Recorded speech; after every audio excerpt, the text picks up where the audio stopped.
जन्मदिन से सुपर्णमा सर्वदेव मंगल प्रार्थना सहित सत्संग भाई परिवार समस्त शारीरिक मंगल ठाकुर श्री चरण प्रार्थना तत्सत प्रतिदिन भली सत्संग निवेदन कर श्रद्धा जगदीश भाई ठाकुर पवित्र पंचायत कर्मी श्री जगदीश कुमार सामुद्राय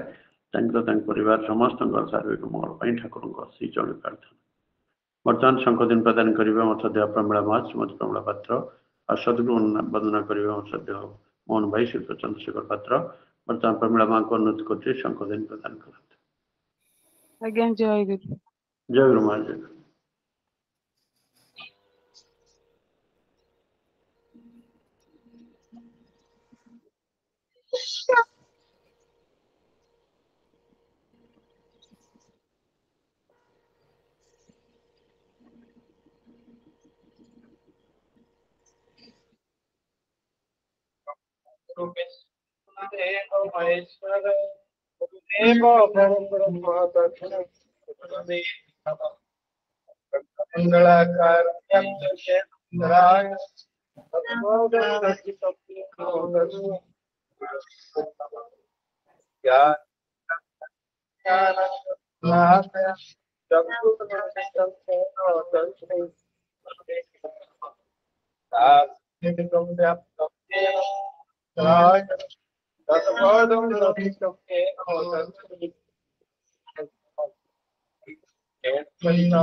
शंखदिन प्रदान करने सद्य प्रमिला माँ श्रीमती प्रमिला पात्र और सदगुरु वंदना करने सद्य मोहन भाई श्री चंद्रशेखर पात्र प्रदान परिवार समस्त शारीरिक मंगल ठाकुर श्री चरण प्रार्थना। जय गुरु। वर्तमान आम समूह भाव देवी नाम जप परिवार नाम समूह आरंभ है।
जय गुरु समस्त जय गुरु।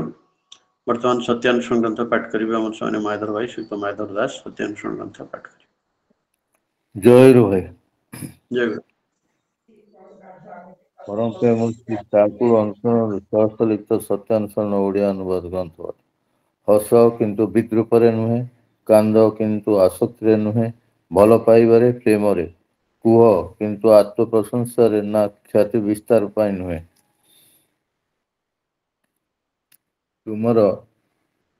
ତୁମର ଚରିତ୍ରର କୌଣସି ଉଦାହରଣରେ ଯଦି କାହାରି ମଙ୍ଗଳ ହୁଏ,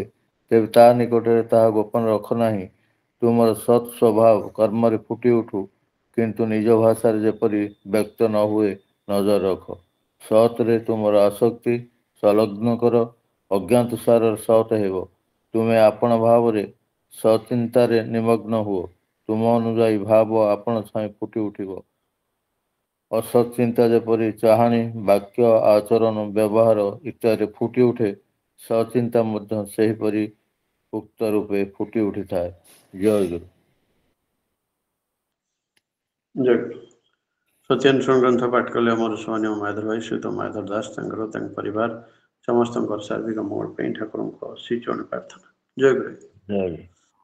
ବର୍ତ୍ତମାନ ନାରୀନୀତି ଗ୍ରନ୍ଥ ପାଠ କରିବେ ଆମର ସଦ୍ୟ ପ୍ରତୀକ୍ଷା ମା ଶ୍ରୀମତୀ ପ୍ରତୀକ୍ଷା ବେହେରା। ନାରୀନୀତି ଗ୍ରନ୍ଥ ପାଠ କରିବେ। ଜୟ ଗୁରୁ। ଜୟ ଗୁରୁ। ପ୍ରେମମୟ ଶ୍ରୀ ଶ୍ରୀ ଠାକୁର ଅନୁକୂଳ ଚନ୍ଦ୍ରଙ୍କର ଶ୍ରୀମୁଖ ନିଃସୃତ ନାରୀର ନୀତି ଗ୍ରନ୍ଥର ଓଡ଼ିଆ ଅନୁବାଦ ପାଠ। ଉନ୍ନତିର ପଥରେ ତୁମେ ଯଦି ଭଲ ହିଁ ରହିବାକୁ ଚାହଁ, ଜ୍ଞାନ, ଶାନ୍ତି ଓ ସମ୍ମାନରେ ଯଦି ତୁମର ଜୀବନକୁ ଉନ୍ନତି ପଥରେ ଅତିବାହିତ କରିବାକୁ ଚାହଁ, ତେବେ ତୁମେ ତୁମର ପୁରୁଷଙ୍କ ନିକଟରେ ଏପରି ଭାବରେ ଶ୍ରୀ, ବାକ୍, ଚରିତ୍ର ଓ ସେବା ନେଇ ଉପସ୍ଥିତ ହୁଅ, ଯେଉଁଥିରେ ସେ ଜୀବନ, ଯଶ ଓ ବୃଦ୍ଧିରେ ଉନ୍ନତ ଓ ଅତୁଟ ହୁଅନ୍ତି। ବାଣୀ ସଂଖ୍ୟା 124। ଜୟ ଗୁରୁ। ଜୟ ଗୁରୁ। ନାରୀନୀତି ଗ୍ରନ୍ଥ ପାଠ କଲେ ଆମର ସଦ୍ୟ ପ୍ରତୀକ୍ଷା ମା ଶ୍ରୀମତୀ ପ୍ରତୀକ୍ଷା ବେହେରା ତାଙ୍କ ପରିବାର ସମସ୍ତଙ୍କ ସାର୍ବିକ ମଙ୍ଗଳ ପାଇଁ ଠାକୁରଙ୍କ ଶ୍ରୀଚରଣ ପ୍ରାର୍ଥନା। ଜୟ ଗୁରୁ। ବର୍ତ୍ତମାନ ସ୍ୱାସ୍ଥ୍ୟ ସଦାଚାର ସୂତ୍ର ଗ୍ରନ୍ଥ ପାଠ କରିବେ ଅଂଶଦେବ ଦେବ ଭାଇ ଶ୍ରୀ ଦେବ ପ୍ରସାଦ ଦାସ। ସ୍ୱାସ୍ଥ୍ୟ ସଦାଚାର ସୂତ୍ର ଗ୍ରନ୍ଥ ପାଠ। ଦାଦା ଜୟ ଗୁରୁ। ଜୟ ଗୁରୁ। ଜୟ ଗୁରୁ। ପରମ ଦୟାଲ ପରମ ପ୍ରେମମୟ ଠାକୁର ଶ୍ରୀ ଶ୍ରୀ ଅନୁକୂଳ ଚନ୍ଦ୍ରଙ୍କର ଶ୍ରୀମୁଖ ନିଃସୃତ ସ୍ୱାସ୍ଥ୍ୟ ଓ ସଦାଚାର ସୂତ୍ର ପାଠ। ଯେକୌଣସି ଭାବ ହିଁ ହେଉନା କାହିଁକି, ଯାହା ଧକ୍କା ଦେଇ ମାନସିକ ବିକାର ସୃଷ୍ଟି କରି ମସ୍ତିଷ୍କରେ ତାହାର ଏପରି ଗୋଟାଏ ସମାବେଶ ନେଇ ଆସେ, ଯାହା ଫଳରେ ବୈଧାନିକ ବା ଚାରିତ୍ରିକ ବ୍ୟାହତି ଆଣିଦିଏ, ତା ଅସୁସ୍ଥି ବା ଅପକ୍ରସ ପ୍ରସବ କରେ ପ୍ରାୟତଃ। ଜୟ ଗୁରୁ। ଜୟ ଗୁରୁ। ସ୍ୱାସ୍ଥ୍ୟ ସଦାଚାର ସୂତ୍ର ଗ୍ରନ୍ଥ ପାଠ କଲେ ଆମର ସତ୍ୟଦେବ ଭାଇ ସୁତଦେବ ପ୍ରସାଦ ଦାସ ତାଙ୍କ ପରିବାର ସମସ୍ତଙ୍କର ସାର୍ବିକ ମଙ୍ଗଳ ପାଇଁ ଠାକୁରଙ୍କ ଶ୍ରୀଚରଣ ପ୍ରାର୍ଥନା। ଜୟ ଗୁରୁ। ଜୟ ଗୁରୁ। ବର୍ତ୍ତମାନ ଆମେ ଭଜନ ଆରମ୍ଭ କରିବା। ପ୍ରଥମ ଭଜନ ପରିବେଷଣ କରିବେ ଆମ ସଦ୍ୟ ମୋହନ ଭାଇ ସହିତ ଚନ୍ଦ୍ରଶେଖର ପାତ୍ର। ଦ୍ୱିତୀୟ ଭଜନ ପରିବେଷଣ କରିବେ ଆମ ସନ୍ଧ୍ୟା ଦୌଗନ ଭାଇ ସହିତ ଲୋଗେନ୍ଦ୍ର ପରିଡ଼ା। ତୃତୀୟ ଭଜନ ପରିବେଷଣ କରିବେ ଆମ ସଦ୍ୟ ମନ୍ଦାକିନୀ ମା ଶ୍ରୀମତୀ ମନ୍ଦାକିନୀ ସାହୁ। ଚତୁର୍ଥ ଭଜନ ପରିବେଷଣ କରିବେ ଆମ ସଦ୍ୟ ଝରି ମା ଶ୍ରୀମତୀ ଝରଣା ବେହୁରା। ଏବଂ ପଞ୍ଚମ ଭଜନ ପରିବେଷଣ କରିବେ ଆମ ସଦ୍ୟ ବିଜୟଲକ୍ଷ୍ମୀ ମା ଶ୍ରୀମତୀ ବିଜୟଲକ୍ଷ୍ମୀ ଦାସ। ବର୍ତ୍ତମାନ ଅନୁରୋଧ କରୁଛି ଆମର ବିଷ୍ଣୁ କଣ୍ଠଶିଳ୍ପୀ ଆମ ସଦ୍ୟ ମୋହନ ଭାଇ ସହିତ ଚନ୍ଦ୍ରଶେଖର ପାତ୍ର ପ୍ରଥମ ଭଜନ ପରିବେଷଣ କରିବେ। ଜୟ ଗୁରୁ।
ଜୟ ଗୁରୁ। ଖୁବ ସୁନ୍ଦର ଭାବରେ ଆମର ବିଷ୍ଟୁପନ ଶିଳ୍ପୀ ଆମର ସହିତ ମୋହନ ଭାଇ ଶୀତ ଚନ୍ଦ୍ରଶେଖର ପାତ୍ର ଖୁବ ସୁନ୍ଦର ଭାବରେ ଭଜନ ପରିବେଷଣ କଲେ। ତାଙ୍କର ତାଙ୍କ ପରିବାର ସମସ୍ତଙ୍କ ଶାରୀରିକ ମଙ୍ଗଳ ପାଇଁ ଠାକୁରଙ୍କ ଶ୍ରୀ ଚରଣ ପ୍ରାର୍ଥନା। ଜୟ ଗୁରୁ। ବର୍ତ୍ତମାନ ପରବର୍ତ୍ତୀ ଭଜନ ପରିବେଷଣ କରିବେ ଆମର ଅନେକ ବିଷ୍ଟୁପନ ଶିଳ୍ପୀ ଆମର ସୌନ୍ୟ ଦେବଗନ ଭାଇ ଶ୍ରୀତ ଦେବଗନ ଖୋର୍ଦ୍ଧା ପରବର୍ତ୍ତୀ ଭଜନ ପରିବେଷଣ। ଜୟ ଗୁରୁ। ଜୟ ଗୁରୁ ଭାଇ। ସମସ୍ତଙ୍କୁ ମୋର ପ୍ରୀତିପୂର୍ଣ୍ଣ ଜୟ ଗୁରୁ। ଜୟ ଗୁରୁ। କହେ ତୁମେ জগত ঈশ্বর কি কহে লীলাময় কি কহে তুমি জগত ঈশ্বর কি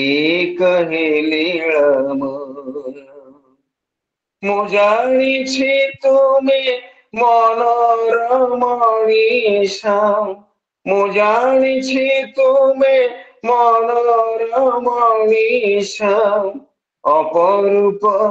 ଦୟାମୟ ଅପରୂପ ଦୟାମୟ কি কহে তুমি জগত ঈশ্বর কি কহে লীলাময় ମୁଁ ଜାଣିଛି ତୁମେ ମନର ମଣିଷ ମୁଁ ଜାଣିଛି ତୁମେ ମନର ମଣିଷ ଅପରୂପ ଦୟାମୟ অপরূপ দয়াময় কি কহে তুমি জগত ঈশ্বর কি কহে লীলাময় তুম করুণার নাই তা উপমা কিয়ে বা জানিব তুম দয়া বিনা তুম করুণার নাই তা উপমা কিয়ে বা জানিব তুম দয়া বিনা অনন্ত সীম প্রেম পরাবার অনন্ত সীম প্রেম পরাবার তুমি তো করুণা ময়া তুমি তো করুণাময় কি কহে তুমি জগত ঈশ্বর কি কহে লীলাময় কি কহে তুমি জগত ঈশ্বর কি কহে লীলাময় দেব মন মোর তুমি অগোচর ক্ষর অক্ষর তুমি সে পারির দেব মন মোর তুমি অগোচর ক্ষর অক্ষর তুমি সে পারির কেতে জনমর সাহিত বেদনা দূরে যাইছি সবুরি মাতন কেটে জনমর সাইতা বেদনা দূরে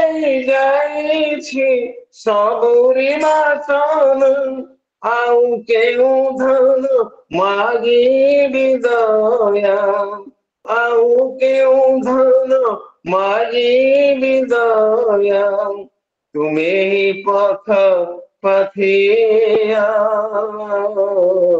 ତୁମେ ହିଁ ପଥ ପଥିଆ କିଏ କହେ ତୁମେ ଜଗତ ଈଶ୍ୱର କିଏ କହେ ଲୀଳାମୟ ମୁଁ ଜାଣିଛି ତୁମେ ମନର ମଣିଷ ମୁଁ ଜାଣିଛି ତୁମେ ମନର ମଣିଷ ଅପରୂପ ଦୟାମୟ ଅପରୂପ ଦୟାମୟ କିଏ କହେ ତୁମେ ଜଗତ ଈଶ୍ୱର କିଏ କହେ ଲୀଳାମୟ କିଏ କହେ ଲୀଳାମୟ କିଏ କହେ ଲୀଳାମୟ ଜୟ ଗୁରୁ ଜୟ ଗୁରୁ। খুব সুন্দর ভাবে আমার বিষ্ণু শিল্পী আমার স্থানীয় দৌলত ভাই শিল্পী ପରିଡ଼ା ବହୁତ ସୁନ୍ଦର ଭାବରେ ଆମର ସ୍ଥାନୀୟ ବିଜୟ ଠାକୁରଙ୍କର ସପ୍ରତିଥି ପ୍ରଫେସର ବିଜୟ କୁମାର ପରିଡ଼ା ତାଙ୍କର ବିରତି ଦେବ ଭଜନ ପରିବେଷଣ କଲେ ତାଙ୍କର ତାଙ୍କ ପରିବାର ସମସ୍ତଙ୍କ ଶାରୀରିକ ମଙ୍ଗଳ ପାଇଁ ଠାକୁରଙ୍କ ଶ୍ରୀଚରଣ ପ୍ରାର୍ଥନା। ଜୟ ଗୁରୁ। ଜୟ ଗୁରୁ ଜୟ ଗୁରୁ। ବର୍ତ୍ତମାନ ପରବର୍ତ୍ତୀ ଭଜନ ପରିବେଷଣ କରିବେ ଆମର ଅନ୍ୟତମ ବିଷ୍ଣୁ ଶିଳ୍ପୀ ସତ୍ୟା ମନ୍ଦାକିନୀ ମା ଶ୍ରୀମତୀ ମନ୍ଦାକିନୀ ସାହୁ ପରବର୍ତ୍ତୀ ଭଜନ ପରିବେଷଣ କରିବେ। ଜୟ ଗୁରୁ ଦାଦା। ଜୟ ଗୁରୁ ମା ଜୟ ଗୁରୁ। ଉପସ୍ଥିତ ସମସ୍ତଙ୍କୁ ମୋର ପ୍ରଣାମ। ଜୟ ଗୁରୁ।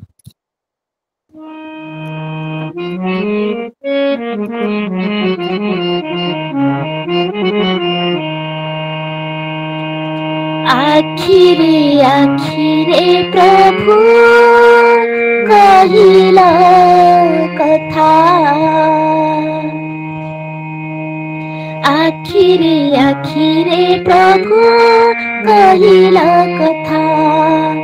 आखिरे आखिरे प्रभु कहिला कथा मो प्रभु आखिरे आखिरे प्रभु कहिला कथा मरमे पशिला मरमे पशिला मर नासिल व्यथा आखिरे आखिरे प्रभु कहिला कथा आखिरे आखिरे प्रभु कहिला कथा मरमे पशिला मरमे पशिला मर नासिल व्यथा आखिरे आखिरे प्रभु कहिला कथा मो प्रभु आखिरे आखिरे प्रभु कहिला कथा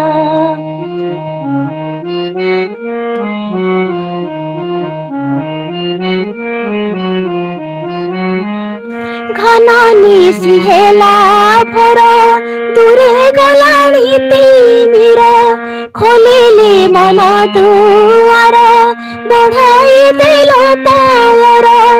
घना निशी हेला भर दूरे गलाणी तिमिर खोलिले मन दुआर बढ़ाई देल पावर सुनी तुम कंठ सुरा सुनी तुम कंठ सुरा फेरिला चिता आखिरे आखिरे प्रभु कहिला कथा आखिरे आखिरे प्रभु कहिला कथा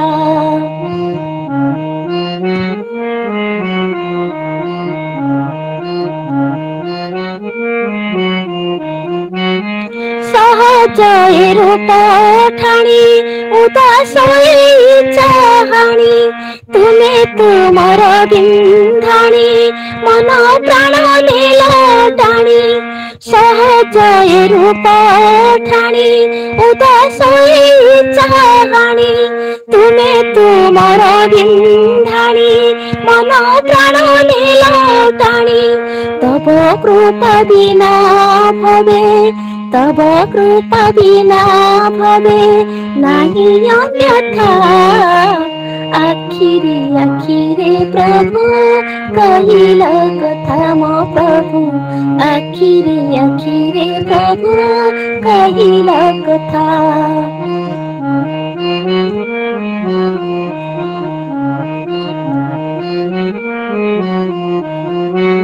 पिता माता सुत जया भाविथिले भवे माया सबु तुम रूप छाया सबु तो तुमरी दया पिता माता सुत जया भाविथिले भवे माया सबु तुम रूप छाया सबु तो तुमरी दया चिंतामणि नेल मोर चिंतामणि नेल मोर संसार चिंता आखिरे आखिरे प्रभु कहिल कथा आखिरे आखिरे प्रभु कहिल कथा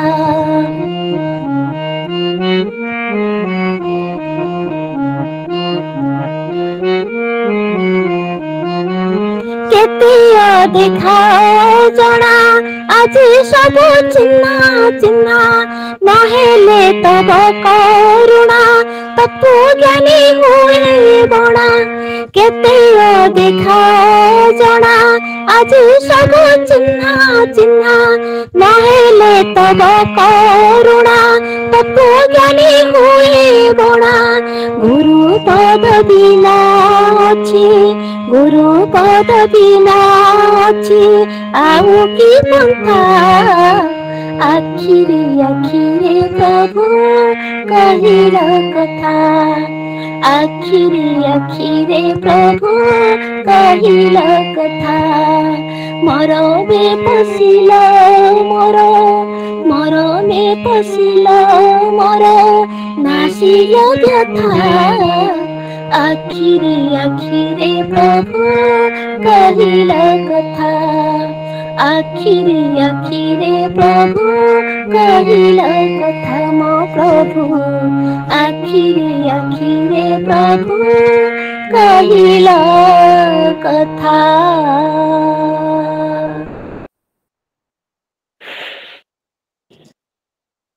जय गुरुदादा विष्णु कंठशिल्पी आम श्रद्धा बंदाकिनी श्रीमती मंदाकिनी साहू खूब सुंदर स्वर्ग पूज्य नकुलदांकर विरचित भजन परिवेशन कले परिवार समस्त सार्वभौम ठाकुर को श्री चरण प्रार्थना जय गुरु महाराज जय गुरुदादा वर्तमान परवर्ती भजन परिवेशन करेंगे आमर अन्यतम विष्णु कंठशिल्पी आम श्रद्धा झरीमा श्रीमती झरणा बेहरा परवर्ती भजन परिवेशन करें जय गुरु भाई जय गुरु जय गुरु शुभुची भाई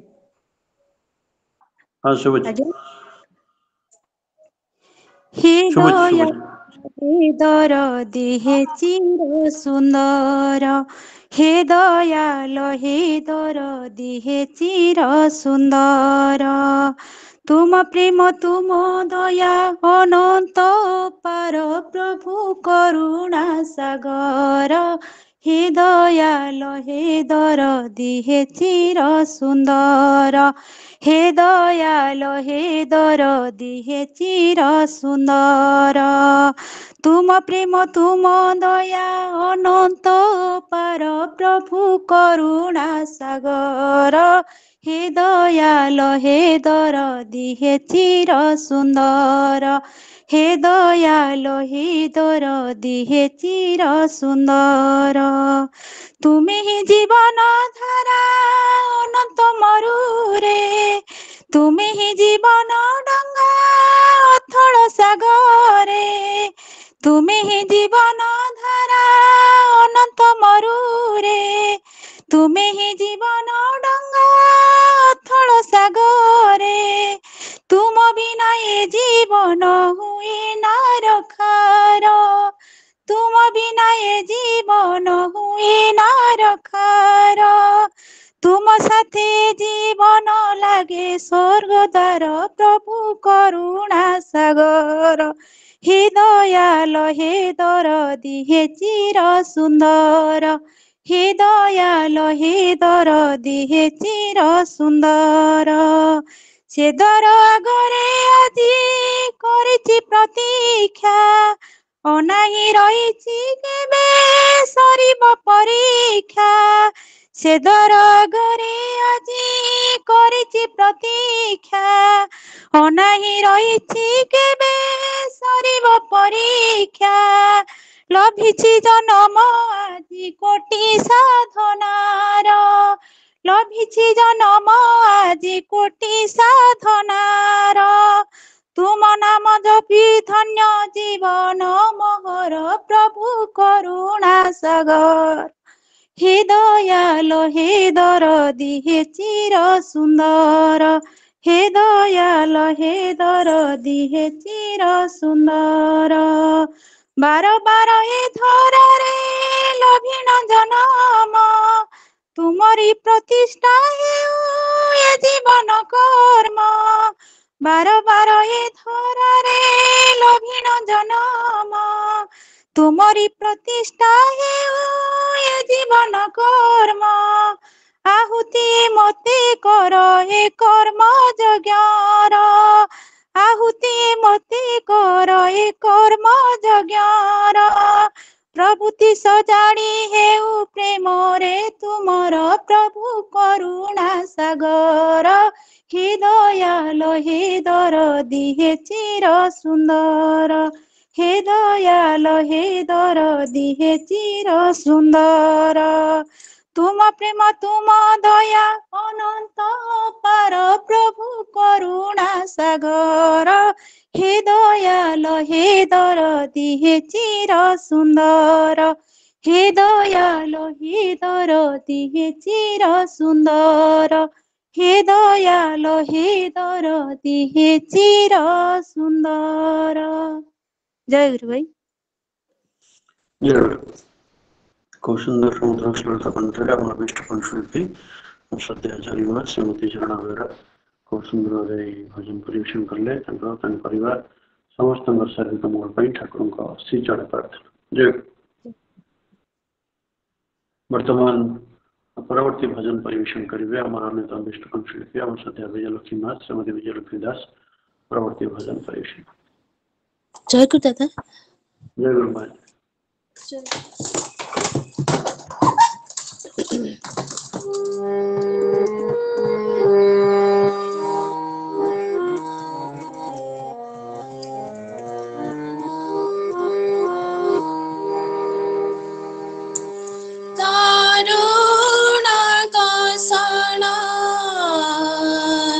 दहिला मो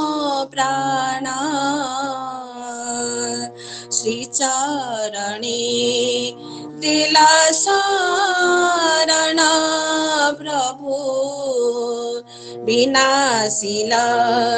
जरा मरण दारुण कषण शैल मो प्राण श्री चरणे दिला शरण प्रभु विनाशिल जरा मरण दारुण कषण दहिला मो प्राण श्री चरणे दिला शरण प्रभु विनाशिल जरा मरण प्रभु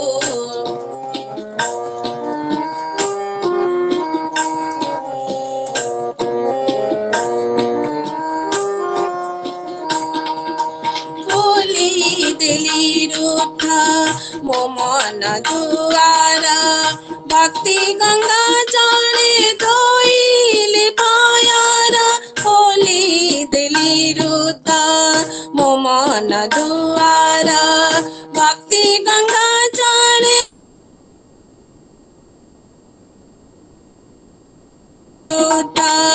मो मन दुआर भक्ति गंगा जाने धोइले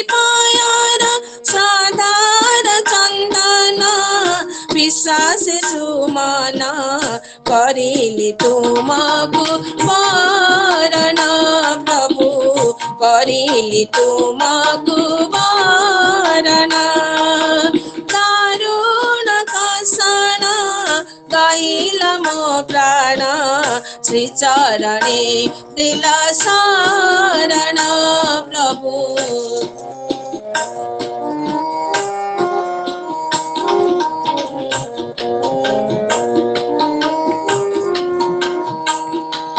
শ্রীমুখ নিঃসৃত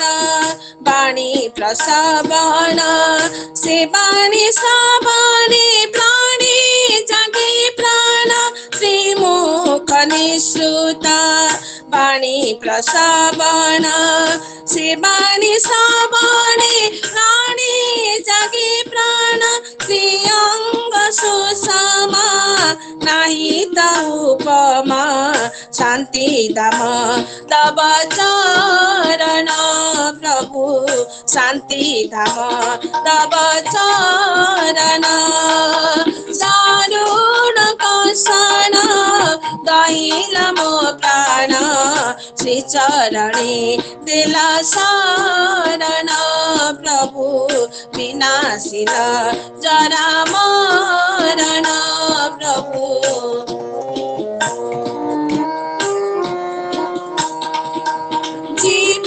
জীবনরাজিতে আশা বিলাসা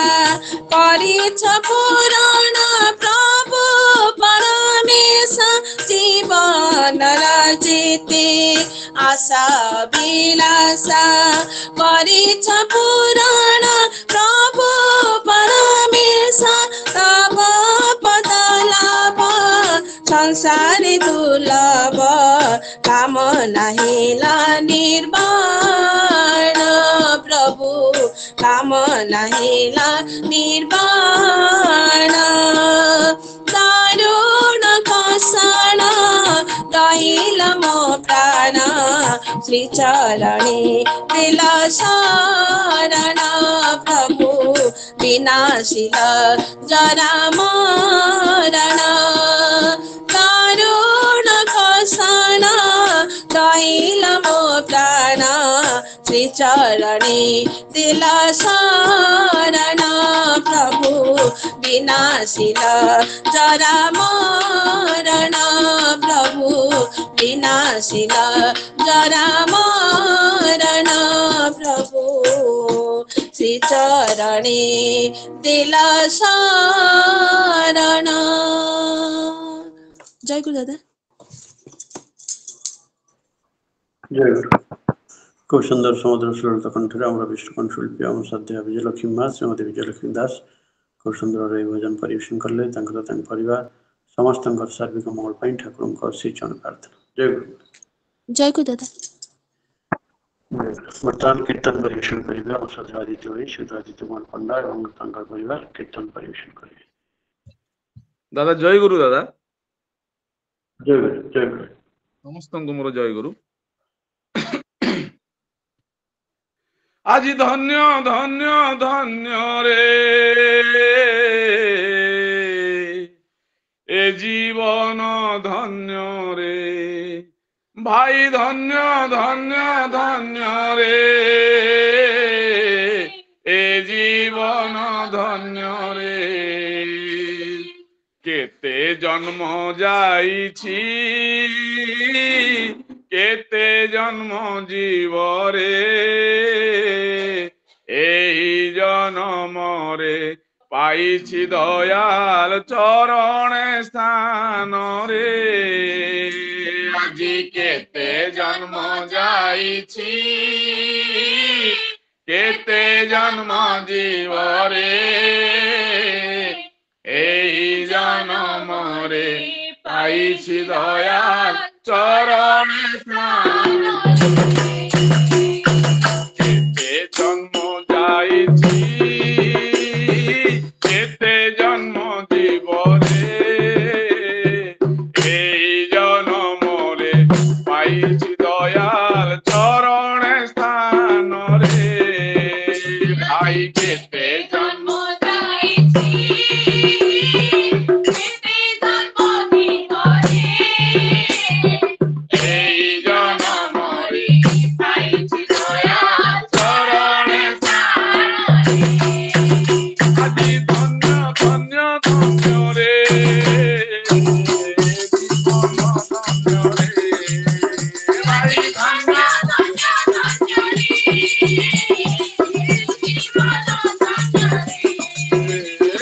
ଧନ୍ୟ ଧନ୍ୟ ଧନ୍ୟ ରେ ଜୀବନ ଧନ୍ୟ ରେ ଆଜି ଧନ୍ୟ ଧନ୍ୟ ଧନ୍ୟ ରେ ଜୀବନ ଧନ୍ୟ ରେ କେତେ ଜନ୍ମ ଯାଇଛି କେତେ ଜନ୍ମ ଦେବ ରେ এই জন্মরে পাইছি দয়াল চরণে স্থান রে আছি কেতে জন্ম যাইছি কেতে জন্ম দিব রে এই জন্মরে পাইছি দয়াল চরণে স্থান দয়াল ଯେଉଁଠି ମୃତ୍ୟୁ ସେଠାରୁ ଦୂରେଇ ଯାଇଛି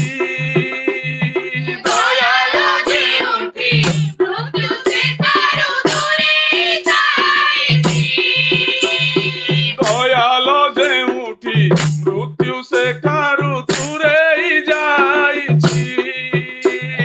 দয়াল ଯେଉଁଠି ମୃତ୍ୟୁ ସେଠାରୁ ଦୂରେଇ যাইছি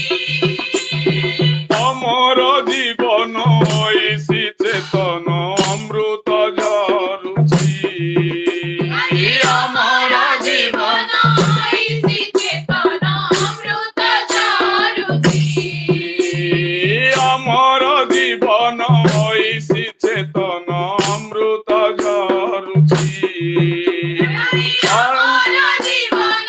ঐশী চেতন অমৃত ঝরুছি মন্দিত হেউছি মন বৃন্দাবন মন্দিত হেউছি মন বৃন্দাবন মন্দিত হেউছি মন বৃন্দাবন মন্দিত হেউছি মন বৃন্দাবন মন্দিত হেউছি মন বৃন্দাবন মন্দিত হেউছি মন বৃন্দাবন মন্দিত হেউছি মন বৃন্দাবন মন্দিত হেউছি মন বৃন্দাবন মুরলী সোন রে মুরলী সোন রে মন্দিত হেউছি মন বৃন্দাবন মন্দিত হেউছি মন বৃন্দাবন মুরলী সোন রে মুরলী সোন রে কেতে জন্ম যাইছি কেতে জন্ম দিব রে এই জন্মরে পাইছি দয়াল চরণে স্থান রে আজি কেতে জন্ম যাইছি কেতে জন্ম দিব রে এই জন্মরে পাইছি দয়াল চরণে স্থান রে মন্দিত হেউছি মন বৃন্দাবন মন্দিত হেউছি মন বৃন্দাবন মন্দিত হেউছি মন বৃন্দাবন মন্দিত হেউছি মন বৃন্দাবন মন্দিত হেউছি মন বৃন্দাবন মুরলী সোন রে মন্দিত হেউছি মন বৃন্দাবন মন্দিত হেউছি মন বৃন্দাবন মুরলী সোন রে মুরলী সোন রে কেতে জন্ম যাইছি কেতে জন্ম দিব রে এই জন্মরে পাইছি দয়াল চরণে স্থান রে কেতে জন্ম যাইছি কেতে জন্ম দিব রে এই জন্মরে পাইছি দয়াল চরণে স্থান রে কৃষ্ণ প্রতিষ্ঠারে ঐশ্বর্য যশ দাসী হই সেবা করই কৃষ্ণ প্রতিষ্ঠারে ঐশ্বর্য যশ দাসী হই সেবা করই কৃষ্ণ প্রতিষ্ঠারে ঐশ্বর্য যশ দাসী হই সেবা করই কৃষ্ণ প্রতিষ্ঠারে ঐশ্বর্য যশ দাসী হই সেবা করই সর্বদেবা দেবী তীর্থ শ্রীপয়রে দর্শন মিলই ভাই সর্বদেবা দেবী তীর্থ শ্রীপয়রে দর্শন মিলই সর্বদেবা দেবী তীর্থ শ্রীপয়রে দর্শন মিলই সর্বদেবা দেবী তীর্থ শ্রীপয়রে দর্শন মিলই অধরুণী সুতম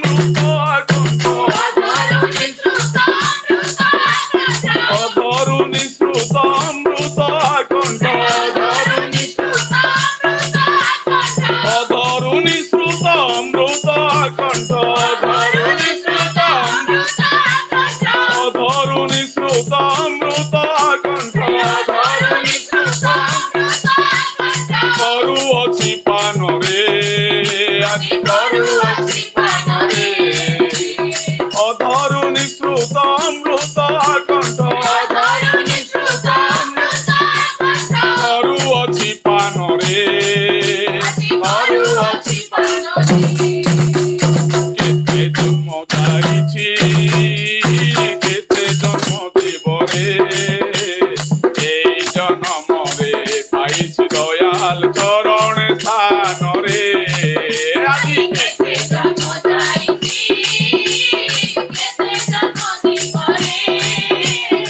এই জন্মরে পাইছি দয়াল চরণ স্থানরে অধরুণী সুন্দর অমৃত আকণ্ড অধরুণী সুন্দর অমৃত আকণ্ড অধরুণী সুন্দর অমৃত আকণ্ড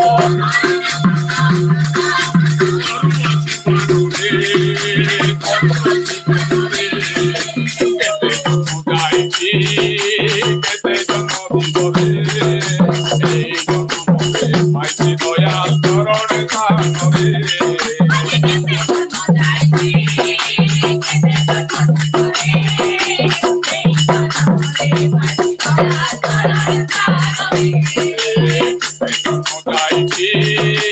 কেতে জন্ম দিবরে এই জন্মরে পাইছি দয়াল চরণ স্থানরে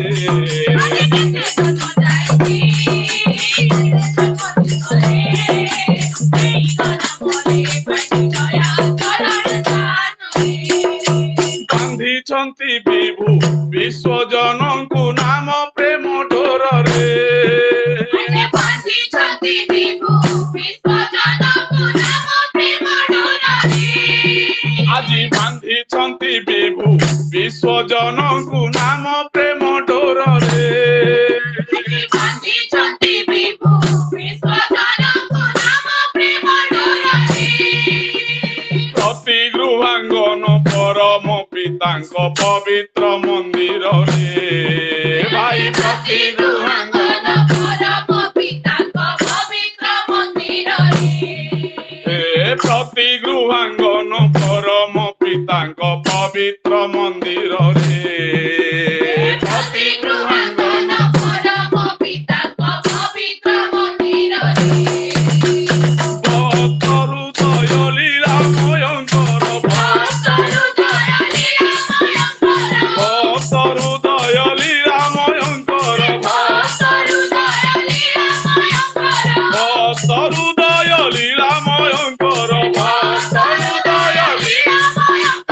ଭକ୍ତରୁ ଦୟ ଲୀଳାମୟଙ୍କର ଲୀଳା ନିକେତନରେ ଲୀଳା ନିକେତନରେ ଭକ୍ତରୁ ଦୟ ଲୀଳାମୟଙ୍କର ଲୀଳା ନିକେତନରେ କେତେ ଜନ୍ମ ଯାଇଛି କେତେ ଜନ୍ମ ଦିବରେ এই জন্মরে পাইছি দয়াল চরণ স্থানরে আজি কেতে জন্ম ଯାଇଛି কেতে জন্ম দিবরে এই জন্মরে পাইছি দয়াল চরণ স্থানরে ভক্তরু দয়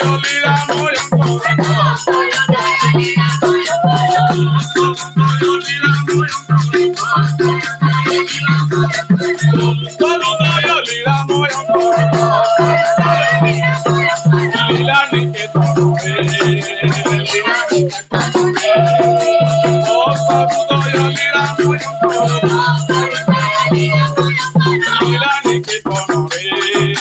লীলা নিকেতনে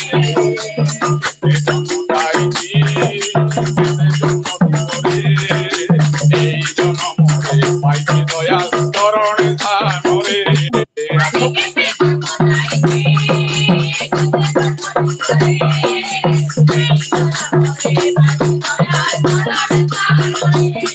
ভাই ধন্য ধন্য ধন্য রে জীবন ধন্য রে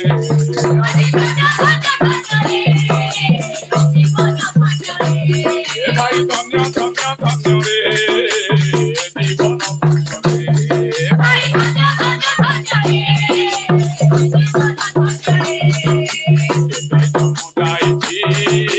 কেতে জন্ম দিবরে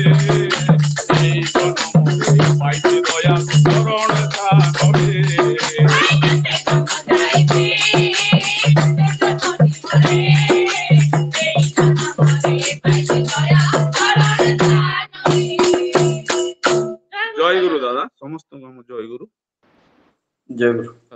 खूब सुंदर भाव आमर श्रद्धा आदित्य भाई श्रीता आदित्य कुमार पंडा एवं तांकर परिवार पिलाने धर्मपत्नी हरिशंकर सिनेमा ज्येष्ठ कन्या डॉक्टर सोनाली कनिष्ठ कन्या इंजीनियर श्वेता समस्ते मिलित भाव खूब सुंदर भाव कीर्तन परिवेशन कले आदित्य भाई परिवार समस्त सर्वदा मंगल ठाकुर श्री चरण प्रार्थना जय गुरु प्रतिदिन प्रातः समय चांदोल सत्संग बिहार अनुकूल सत्संग आज सत्संग निर्माण कर सामान्य सत्संग भाई ठाकुर सब प्रतिनिधि इंजीनियर सत्संग शेखर बेहरा सुकन्या श्रीमती सुपर्ण बेहरा आज 25तम जन्म दिवस ठाकुर श्री चरण से सुपर्ण सर्वदा मंगल प्रार्थना सहित सत्संग भाई परिवार समस्त सर्वदा मंगल ठाकुर श्री चरण प्रार्थना प्रतिदिन भली सत्संग निवेदन कर श्रद्धा जगदीश भाई ठाकुर वैद्य पंचायत कर्मी श्रीयुत जगदीश कुमार सामंतराय परिवार समस्त शारीरिक ठाकुर श्री चरण प्रार्थना प्रतिदिन भली आम सत्संग अनेक पूज्य रीति जय गुरु भाई मैंने माँ मैंने योगदान कर प्रतिदिन भली आम ठाकुर सप्रतिथि पूज्य सर्वश्री Vijaybhushan Mishra Mishracharya Gajabandhu Behera doctor Narendra Sai doctor Sitakant Das doctor Suman Kumar Mishra doctor Manchand Mishra doctor Pavitra Karmik engineer Kashinath Tripathi engineer Meenakshan Sahu engineer Sachidanand Mallick engineer Shashank Sahu Behera engineer Sharad Kumar Das engineer Yuvraj Prasad Jitendra Kumar Sahu Jagdish Chandra Sahu Kailash Chandra Behera Narottam Pradhan Mangta Sahu Narottam Pradhan Nimai Charan Das Pareshwar Jena Prabhat Kumar Sahu Prashant Kumar Singh Raman दास परशुराम मानिक पुलिन कुमार नायक रमेश चंद्र नायक रघुनाथ बस्तिया रजनीकांत पंडा रवीन्द्रनाथ प्रधान संतोष कुमार षडंगी सुभाष चंद्र दास तारकांत बेहरा प्रोफेसर उग्र श्रीलंका प्रोफेसर हृदयरंजन त्रिपाठी एभଳି अनेक पूज्य रीति मान जोग परवर्ती अवस्था आदि किए जोग देखिए हूँ मुझे देखी न थाईपे आम पाखे आज ठाकुर कथा चोरी करेंगे आम समस्त जानते अनेक थर ठाकुर कथा शुणी आसती जड़े विज्ञापन व्यक्तित्व जड़े सुभक्ता आमर सामान्य अश्रद्धा ठाकुर प्रतिनिधि डॉक्टर अशोक कुमार त्रिपाठी जदिव विशेष भाव में कर्मभूमि जन्मभूमि नवरंगपुर जिला किंतु वर्तमान से कटक अवस्थान कर एनिमल एंड हजबैंड जो विभाग पशु जल संपदा विभाग से वरिष्ठ पद से अधिष्ठित अच्छा व्यक्तिगत भाव में कटक बर्तमान अवस्थान कर आज आम अनुरोध रक्षा कर सतचंद ठाकुर दायित्व धरवे अनुरोध करवा आलोचना आरंभ करेंगे डॉक्टर अशोक कुमार त्रिपाठी ठाकुर आज्ञा जय गुरु देवेंद्र जय गुरु वंदे लोकतिलकं सत्वत वार्ता विभूषण अमर कृतु सारण प्रबुध लोक जीवन प्रणय प्रमत जागतिपनं वंदे जीवन जीवन सत्पुरुषं परम प्रेममय श्री ठाकुर परम आराध्या जगत जननी श्री बड़मा परम पूज्यपा श्री बड़दा परम पूज्यपा श्री श्री आचार्य देव समस्त श्रीपाद पद्म सदा विनती भरा प्रणाम इष्ट परिवार प्रति प्रत्येक श्रीपाद पद्म सदा विनती भरा प्रणाम सुंदर दिव्य भव्य सत्संग आमर चांदोल सत्संग विहार आनुकूल्य आमर परम श्रद्धेय श्री देवेंद्रनाथ दलईदा सी बहु दिन धरी एते भाव एते भक्ति एते भल पाइबार भितर दी एई जे सत्संग तांकर भक्ति भावर ही निदर्शन एते दिन धरी से चालू रखी आसी एवं आम मानू प्रभुंकर से भक्ति रसर मधु आस्वादनर महार सुजोग प्रदान करुचंती तेणुक परम दयाल रातुल चरण तले तांकरी सर्व कुशलमय जीवनर प्रार्थना रखे आज भार्चुआल मोड रे जोग देखा समस्त गण्यमान्य बरेण्य सहप्रति रीति कथर्जु जाजक उद्गाता समस्त को मोर समान प्रणाम प्रीति जय गुरु निवेदन करुची इष्ट प्राण गुरु भ्रातृमंडली भक्तिमती मातृमंडली साधु सज्जन वर्ग छोट छोट पिला माने समस्त को मोर अंतर भरा प्रीति जय गुरु निवेदन करे एवं आज जहाँ भाई आगुरु पाठ करथिले सत्संग निवेदन करचंती आम मानकर श्रद्धेय सम्मानीय इंजीनियर शशांक शेखर बेहरादा सहप्रति रीति तांकर सुकन्यार जन्म दिवस उपलक्षे एवं आम मानकर श्रद्धेय जगदीश कुमार सामंतराय दा ଯାଜକ ପରମ ଦୟାଳୁଙ୍କର ରାତୁଲ ଚରଣ ତଳେ ସେମାନଙ୍କର ସପରିବାର ସପରିବେଶ ସବୁ କିଛି ଦିଗ ଦେଇ ସୁଖ ଶାନ୍ତି ଆନନ୍ଦମୟ ଦିବ୍ୟ ଇଷ୍ଟ କଲ୍ୟାଣକର ଜୀବନର ପ୍ରାର୍ଥନା କରିବା ସଙ୍ଗେ ସଙ୍ଗେ ଆପଣ ମାନଙ୍କର ସମସ୍ତଙ୍କର ଶାନ୍ତି ସ୍ୱସ୍ତି ସୁଦୀର୍ଘ ସର୍ବମାଙ୍ଗଳିକ ଇଷ୍ଟିପୂତ ଜୀବନର ପ୍ରାର୍ଥନା ରଖେ ପ୍ରଭୁଙ୍କର ରାତୁଲ ଚରଣ ତଳେ ସୁନ୍ଦର ଭାବରେ କୀର୍ତ୍ତନର ମାଧ୍ୟମରେ ଦାଦା ଯାହା ଗାନ କରୁଥିଲେ କେତେ ଜନ୍ମ ଯାଇଛି କେତେ ଜନ୍ମ ଯିବ କିନ୍ତୁ ଏଇ ଜୀବନରେ ଆମେ ପାଇଛେ ପରମ ଦୟାଲ ପରମ ଦୈବତ ଯୁଗ ପୁରୁଷୋତ୍ତମ ଶ୍ରୀ ଠାକୁର ଅନୁକୂଳ ଚନ୍ଦ୍ରଙ୍କୁ ଏହି ପରିପ୍ରେକ୍ଷୀରେ ମନେ ପଡେ ସେଦିନର ଗୋଟିଏ କଥା ସେଦିନ ଗୁରୁ କିଙ୍କର ପାଣ୍ଡେଦା ପରମ ପୂଜ୍ୟପାଦ ଶ୍ରୀ ବଡ଼ଦାଙ୍କୁ ପଚାରୁଛନ୍ତି ଯେ ଦାଦା ବହୁ ଜନ୍ମର ପୁଣ୍ୟ ଫଳରେ ଆମେ ଏଇ ଜନ୍ମରେ ପୁରୁଷୋତ୍ତମଙ୍କୁ ଗ୍ରହଣ କରିଛୁ ଏବଂ ଯେତେବେଳେ ଏଇ ଜନ୍ମରେ ପୁରୁଷୋତ୍ତମଙ୍କୁ ଗ୍ରହଣ କରିଛୁ ସତରେ କଣ ଏଇ ଜୀବନରେ ଏଇ ଜନ୍ମରେ ଆମ ସିଦ୍ଧି ଲାଭ ହେଇଯିବ ଆମର ଜୀବନ ମୁକ୍ତି ହେଇଯିବ ଆମେ ସେଇ ଯୋଉ ପରମ ପଦରେ କଣ ଅଧିଷ୍ଠିତ ହେଇପାରିବା କି ସେତେବେଳେ ପରମ ପୂଜ୍ୟପାଦ ଶ୍ରୀ ବଡ଼ଦା ହସି ହସି କହୁଛନ୍ତି ନିଶ୍ଚିତ ଭାବରେ ଏଇ ଜନ୍ମରେ ଆମେ ଯେତେବେଳେ ପରମ ପିତାଙ୍କୁ ପାଇଛେ ଏଇ ଜୀବନ ତ ଆମର ଧନ୍ୟ ସତ କିନ୍ତୁ ପ୍ରକୃତରେ ତାଙ୍କୁ ପାଇବା ବା ପ୍ରକୃତରେ ତାଙ୍କର ହେଇ ଉଠିବା ତାହା ହିଁ ତ ହଉଛି ସିଦ୍ଧି ଏବଂ ଏଇଟା ପ୍ରାପ୍ତ କରିବାକୁ ହେଲେ ଯୋଉମାନେ ଦିବ୍ୟାତ୍ମା ଦିବ୍ୟ ଜନ୍ମା ହୁଏତ ଗୋଟିଏ ଜନ୍ମରେ ବି ହେଇଯାଇପାରେ କିନ୍ତୁ ଖୁସି ଖିଆଲ ମାଫିକ ଯିଏ ଇଷ୍ଟଙ୍କୁ ପାଳନ କରେ ହୁଏତ ଲକ୍ଷ ଲକ୍ଷ ଜନ୍ମ ବି ସେମାନଙ୍କର ବିତି ଯାଇପାରେ ତେଣୁକରି ତ ଭଗବତ ଗୀତାରେ ଭଗବାନ କହିଛନ୍ତି ମହାର କଣ୍ଠରେ ବହୁ ବହୁ ନିମା କହୁଛନ୍ତି ସୁନ୍ଦର ଭାବରେ ଯେ ଏଇ ଯୋଉ ବସୁଦେବ ସର୍ବମିତି ସ୍ୱମହାତ୍ମା ସୁଦୁର୍ଲଭ ବହୁନାଂ ଜନ୍ମନାଙ୍ଗତେ ଜ୍ଞାନବାନ ମାଂ ପ୍ରପଦ୍ୟତେ ବସୁଦେବ ସର୍ବମିତି ସ୍ୱମହାତ୍ମା ସୁଦୁର୍ଲଭ ମାନେ ବହୁନାଂ ଜନ୍ମନାଙ୍ଗନ୍ତେ ବହୁ ବହୁ ଜନ୍ମ ପରେ ଜ୍ଞାନବାନ ମାଂ ପ୍ରପଦ୍ୟତେ ଯେଉଁମାନେ ଜ୍ଞାନବାନ ଯେଉଁମାନେ ପୁଣ୍ୟବାନ ଯେଉଁମାନେ ଦିବ୍ୟାତ୍ମା ଯେଉଁମାନେ ପବିତ୍ର ଆତ୍ମା ସେମାନେ ହିଁ ମୋର ପ୍ରପଦ୍ୟନ୍ତେ ମାନେ ପ୍ରକୃଷ୍ଟ ରୂପେ ଶରଣାପନ୍ନ ହେଇଥାନ୍ତି ଆମେ ଆଜି ଶ୍ରୀ ଠାକୁରଙ୍କର ଦୀକ୍ଷା ଗ୍ରହଣ କରିଛେ କିଛି କିଛି ମାନିକରି ଚାଲୁଛେ କିଛି କିଛି ଚାଲୁଛେ କିନ୍ତୁ ଅନେକ ସମୟରେ ତ ଆମେ ଖୁସି ଖିଆଲ ମାଫିକ ଚାଲୁଛେ ଅନେକ ସମୟରେ ତ ତାଙ୍କର ଟ୍ରେନିଂରେ ଟ୍ରେନିଂ ହେଇ ରହିପାରୁନେ ଅନେକ ସମୟରେ ତ ଇଷ୍ଟ କାର୍ଯ୍ୟ କରିପାରୁନେ ଆମେ ତ ସମ୍ପୂର୍ଣ୍ଣ ତାଙ୍କର ସେଇଟାକୁ ପ୍ରପଦ୍ୟନ୍ତେ ବୋଲି କହିଲେ ହେବନି ଆମେ ଦୀକ୍ଷା ନେଇଛେ ଆମେ ଗୋଟିଏ ରକମର ମାନସିକତା ନେଇଛେ ଆମେ ଶରଣାପନ୍ନ ହେବା ପାଇଁ ଚେଷ୍ଟା କରୁଛେ ଆମେ ତାଙ୍କର ହେଇ ଉଠିବାକୁ ଚେଷ୍ଟା କରୁଛେ କିନ୍ତୁ ଏଇଟାକୁ ପ୍ରପଦ୍ୟନ୍ତେ ବୋଲି କୁହାଯିବନି ପ୍ରପଦ୍ୟନ୍ତେ ମାନେ ପ୍ରକୃଷ୍ଟ ରୂପେ ଶରଣାଗତ କାୟ ମନ ବୋଧ ବାକ୍ୟ ଜୀବନର ସର୍ବସ୍ୱ ଉଜାଡ଼ କରି ଯେଉଁମାନେ ପରମ ପିତାଙ୍କ କାର୍ଯ୍ୟରେ ଲାଗନ୍ତି ତାଙ୍କର ହେଇ ଉଠନ୍ତି ତାଙ୍କୁ ସୁଖୀ କରିବା ପାଇଁ ଚାଲନ୍ତି ସେଇଭଳି ମହାତ୍ମା ମାନଙ୍କୁ ପ୍ରପଦ୍ୟନ୍ତେ ବୋଲି କୁହାଯାଏ ଏବଂ ଏଠାରେ କୁହାଗଲା ଜ୍ଞାନବାନ ମାଙ୍ଗ ପ୍ରପଦ୍ୟତେ ଏହିପରି ଭାବରେ ଠାକୁରଙ୍କୁ ଗ୍ରହଣ କରି କରି ତାଙ୍କର କାମ କରୁ କରୁ ତାଙ୍କର ହେଇ ଉଠୁ ଉଠୁ ମଣିଷର ମେଧା ବୁଦ୍ଧି ଉନ୍ମିଳିତ ହେଇଯାଏ ବୋଧ ଶକ୍ତି ବଢିଯାଏ ତାର ଜ୍ଞାନ ବଢିଯାଏ ଏବଂ ସେତିବେଳେ ସେଇ ମଣିଷଟା ତାଙ୍କର ପ୍ରକୃଷ୍ଟ ରୂପେ ଶରଣାଗତ ହେଇଥାଏ ଏବଂ ସେଇଭଳି ମଣିଷର ହିଁ ବାସୁଦେବ ସର୍ବମିତି ମହାତ୍ମା ସୁଦୁର୍ଲଭ ବାସୁଦେବ ସର୍ବମିତି ମାନେ ଯୋଉଠି ଦେଖିଲେ ସେଇଠି ବାସୁଦେବ ଯତ୍ର ଯତ୍ର ନେତ୍ର ପଡେ ତତ୍ର ତତ୍ର କୃଷ୍ଣ ସ୍ପୁରେ ତାର କଥାର ରିଏଲ ଅର୍ଥଟା ଯାହା ଆଚାର୍ଯ୍ୟ ଦେବ ଅତି ସହଜ ଭାବରେ ସହଜ ସରଳ ସୁନ୍ଦର ଢଙ୍ଗରେ ବୁଝେଇ ଦେଇଛନ୍ତି ଆମକୁ ବଜାରକୁ ଗଲି ବଜାରରେ ସଉଦା କିଣିଛି ସେଇଠି ବି ଅଛନ୍ତି ମୋର ଠାକୁର ମୁଁ ଯେତେବେଳେ ସଉଦା କିଣୁଛି ସେଇ ଯୋଉ ଦୋକାନଦାର ସାଙ୍ଗେ କଥା ହଉଛି ମୋର ଠାକୁର ଯଦି ଥିଲେ ଏଠି କେମିତି କଥା ହେଇଥାନ୍ତେ ମୁଁ ଯେତେବେଳେ କୃଷି କାର୍ଯ୍ୟ କରୁଛି ଏଇ କାମ କଲା ବେଳେ ମୋର ଠାକୁର ଯଦି ଥିଲେ କେମିତି କରିଥାନ୍ତେ ମୁଁ ଯେତେବେଳେ ଗୋଟିଏ ମଣିଷ ସହିତ କଥାବାର୍ତ୍ତା କରୁଛି ମୋର ଠାକୁର ଯଦି ଥିଲେ କେମିତି କଥାବାର୍ତ୍ତା କରିଥାନ୍ତେ ଏହିପରି ଭାବରେ ରାସ୍ତାରେ ବାଟରେ ଘାଟରେ ବଜାରରେ ଜୀବନର ପ୍ରତିଟି ମୁହୂର୍ତ୍ତରେ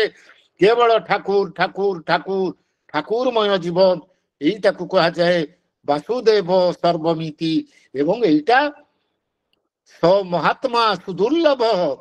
ଏଇଭଳି ମହାତ୍ମା এইଭଳି ଅବସ୍ଥାରେ ଯେଉଁ ଭକ୍ତ ଯେଉଁ ସାଧକ ପଦାର୍ପଣ କରିପାରନ୍ତି ପ୍ରକୃତରେ ସେମାନେ ମହାତ୍ମା ଏବଂ ଏଇଭଳି ମହାତ୍ମା ଦୁନିଆରେ ପାଇବାଟା ବି ଦୁର୍ଲଭ ଦୁର୍ଲଭ କେବଳ ଯେ ଦୁର୍ଲଭ ନୁହେଁ ସୁଦୁର୍ଲଭ ମାନେ ଅତି ମାତ୍ରାରେ ଦୁର୍ଲଭ ବୋଲିକିରି ବି କହୁଛନ୍ତି କାରଣ ପ୍ରବୃତ୍ତିମୁଖୀ ଟାନ୍ ହିଁ ଆମ ମାନଙ୍କୁ ପ୍ରକୃତରେ ଇଷ୍ଟଙ୍କ ଠାରୁ ଦୂରେଇ ନେଇଛି ବା ଇଷ୍ଟଙ୍କ ଠାରୁ ପଛେଇ ନେଇ ତେଣୁକରି ସେଇ ମଣିଷର ଜୀବନ ସେତେ ଧନ୍ୟ ଯାହାର ଜୀବନରେ ଇଷ୍ଟ ପ୍ରାଣତା ଯେତେ ମୁଖର ମାୟାବଦ୍ଧ ଜୀବତ ବୌଦ୍ଧିକ ଚାକଚକ୍ୟରେ ଏତେ ବିମୋହିତ ଏତେ ଅଭିଭୂତ ହୋଇଯାଏ ଯେ ସେ ଇଷ୍ଟାନୁଧ୍ୟାୟୀ ସ୍ମରଣରେ ସବୁବେଳେ ଆଣିପାରେ ନା ପ୍ରକୃତ ଇଷ୍ଟ ପ୍ରାଣ ମଣିଷ ହିଁ ପ୍ରକୃତରେ ପରିବେଶରେ ଇଷ୍ଟଙ୍କୁ ପ୍ରତିଷ୍ଠା କରିପାରେ କେବଳ ବାକ୍ ଚାତୁର୍ଯ୍ୟରେ କେବେ ବି ତୁମେ ପରିବେଶରେ ଇଷ୍ଟ ସଞ୍ଚାରଣ କରିପାର ନା ଶ୍ରୀ ଠାକୁର କହୁଛନ୍ତି ପୁଣି ଆଲୋଚନା ପ୍ରସଙ୍ଗ ତୃତୀୟ ଖଣ୍ଡରେ ପରମ ଦୟାଳୁ ଶ୍ରୀ ଠାକୁର କହୁଛନ୍ତି ମଣିଷ ଯଦି ଇଷ୍ଟାନୁପ୍ରାଣନାରେ ଅପରକୁ ନିଜର ପରିବୋଧ କରି ଅପରର ସ୍ୱାର୍ଥ ପାଇଁ ଅନୁସନ୍ଧିତୁ ସ୍ୱତ ସ୍ୱେଚ୍ଛ ଦାୟିତ୍ୱରେ ପ୍ରାଣପଣେ ପରିଶ୍ରମ ନ କରେ ତାହେଲେ ତ ତାର ଧର୍ମ ରାଜ୍ୟରେ ପ୍ରବେଶ ହିଁ ଲାଭ ହୁଏନି ତେଣୁକରି ଆମେ ଯେ କେବଳ ଠାକୁରଙ୍କର ଦୀକ୍ଷା ନେଲେ ଆମେ ଯଜନ ଯାଜ ନିଷ୍ଠଭୂତି କଲେ ଏମିତି ଖାଲି ଠାକୁର କହିଲେ ଏଇଟା ଖାଲି ତୁମେ ଯଦି କର ତାହେଲେ ତୁମେ ଆତ୍ମକେନ୍ଦ୍ରିକ ସେଲ୍ଫ ସେଣ୍ଟର ତେଣୁ ତୁମେ ପରିବେଶରେ ତୁମେ ଯେମିତି ହେଇ ଉଠିଛ ଆନନ୍ଦ ପାଇଛ ପରିବେଶରେ ସେଇ ବ୍ରହ୍ମାନନ୍ଦକୁ ବିତରଣ କରିବାକୁ ପଡିବ ପୁଣି ପରମ ଦୟାଳୁ ଶ୍ରୀ ଠାକୁର କହୁଛନ୍ତି ପ୍ରକୃତ ଭକ୍ତ ଯିଏ ସେ ଭଗବାନଙ୍କ ଦାୟିତ୍ୱକୁ ନିଜର ଦାୟିତ୍ୱ କରିନିଏ ଭଗବାନ ଯେପରି ଜୀବର ମଙ୍ଗଳ ଲାଗି ପାଗଳ ଭକ୍ତ ମଧ୍ୟ ସେହିପରି ଜୀବର ମଙ୍ଗଳ ଲାଗି ପାଗଳ ହୋଇ ଉଠେ ତାର ସହ୍ୟ ଧୈର୍ଯ୍ୟ ଅଧ୍ୟବସାୟର ଅନ୍ତ ରହେନି ମଣିଷର ଶରୀରରେ ସେ ମାନସିକ କାର୍ଯ୍ୟ କରେ ତାହା ନ କରି ତାର ନିସ୍ତାର ହିଁ ନାହିଁ ପୃଥିବୀରେ ଗୋଟିଏ ମଣିଷ ଏପରିକି ଗୋଟିଏ ଜୀବ ବି ଯେତେ ଦିନ ଦୁଃଖୀ ଅଛି ସେତେ ଦିନ ତାର ବିଶ୍ରାମ ନାହିଁ ନିଜର ମୁକ୍ତିର ଚାହିଦା ମଧ୍ୟ ତାର ପାଖରେ ତୁଚ୍ଛ ଯାହା ଶାସ୍ତ୍ରରେ କୁହାଯାଇଛି ମୁକ୍ତି ବାଞ୍ଛା କୈତବ ପ୍ରଧାନ ଯେ ଯାହା ଆମେ ସିଦ୍ଧି ଲାଭ କରିବା ଆମେ ମୁକ୍ତି ଲାଭ କରିବା ଆମେ ପରମ ପଦ ପ୍ରାପ୍ତ କରିବା ଏଇ ଯୋଉ ମୁକ୍ତି ବାଞ୍ଛା ତାହା କୈତବ ମାନେ ମିଥ୍ୟା ପ୍ରଧାନ କୈତବ ମାନେ ମିଥ୍ୟା ତାହା ମିଥ୍ୟା ପ୍ରଧାନ ତା ଭିତରେ ପ୍ରକୃତ ଭକ୍ତି ଆସିନି ସେଇ ସାଧକର ପ୍ରକୃତରେ ଜୀବନରେ ମାନେ ଭକ୍ତି ବା ଜ୍ଞାନର ନାହିଁ ତେଣୁକରି ସିଏ ମୁକ୍ତିର ବାଞ୍ଛା ମାନେ ମୁକ୍ତିର ଇଚ୍ଛା ପ୍ରକାଶ କରୁଛି ତେଣୁକରି ତ ସେଦିନ ଉଦାତ କଣ୍ଠରେ ମାନେ ଭଗବାନ ଶ୍ରୀ ଚୈତନ୍ୟ ମହାପ୍ରଭୁ କହିଥିଲେ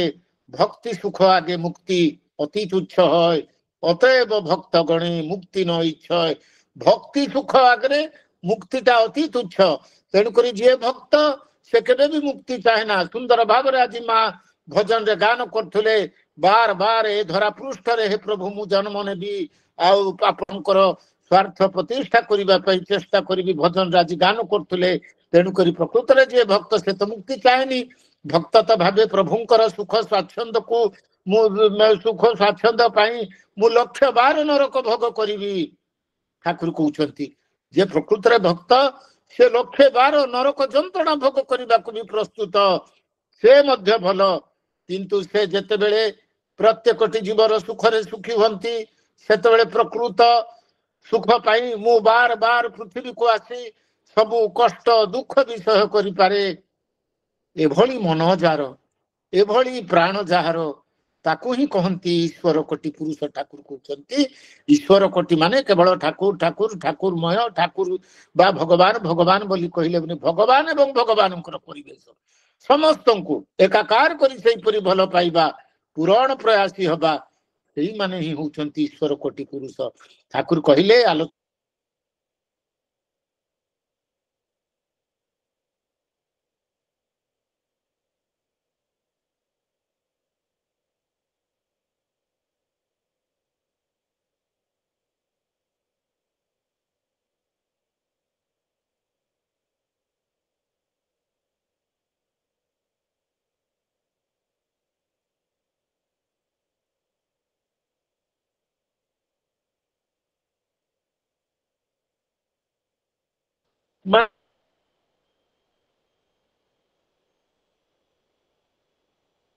କିଛି ଶୁଭୁନି ଦାଦା, କିଛି ଶୁଭୁ ନାହିଁ।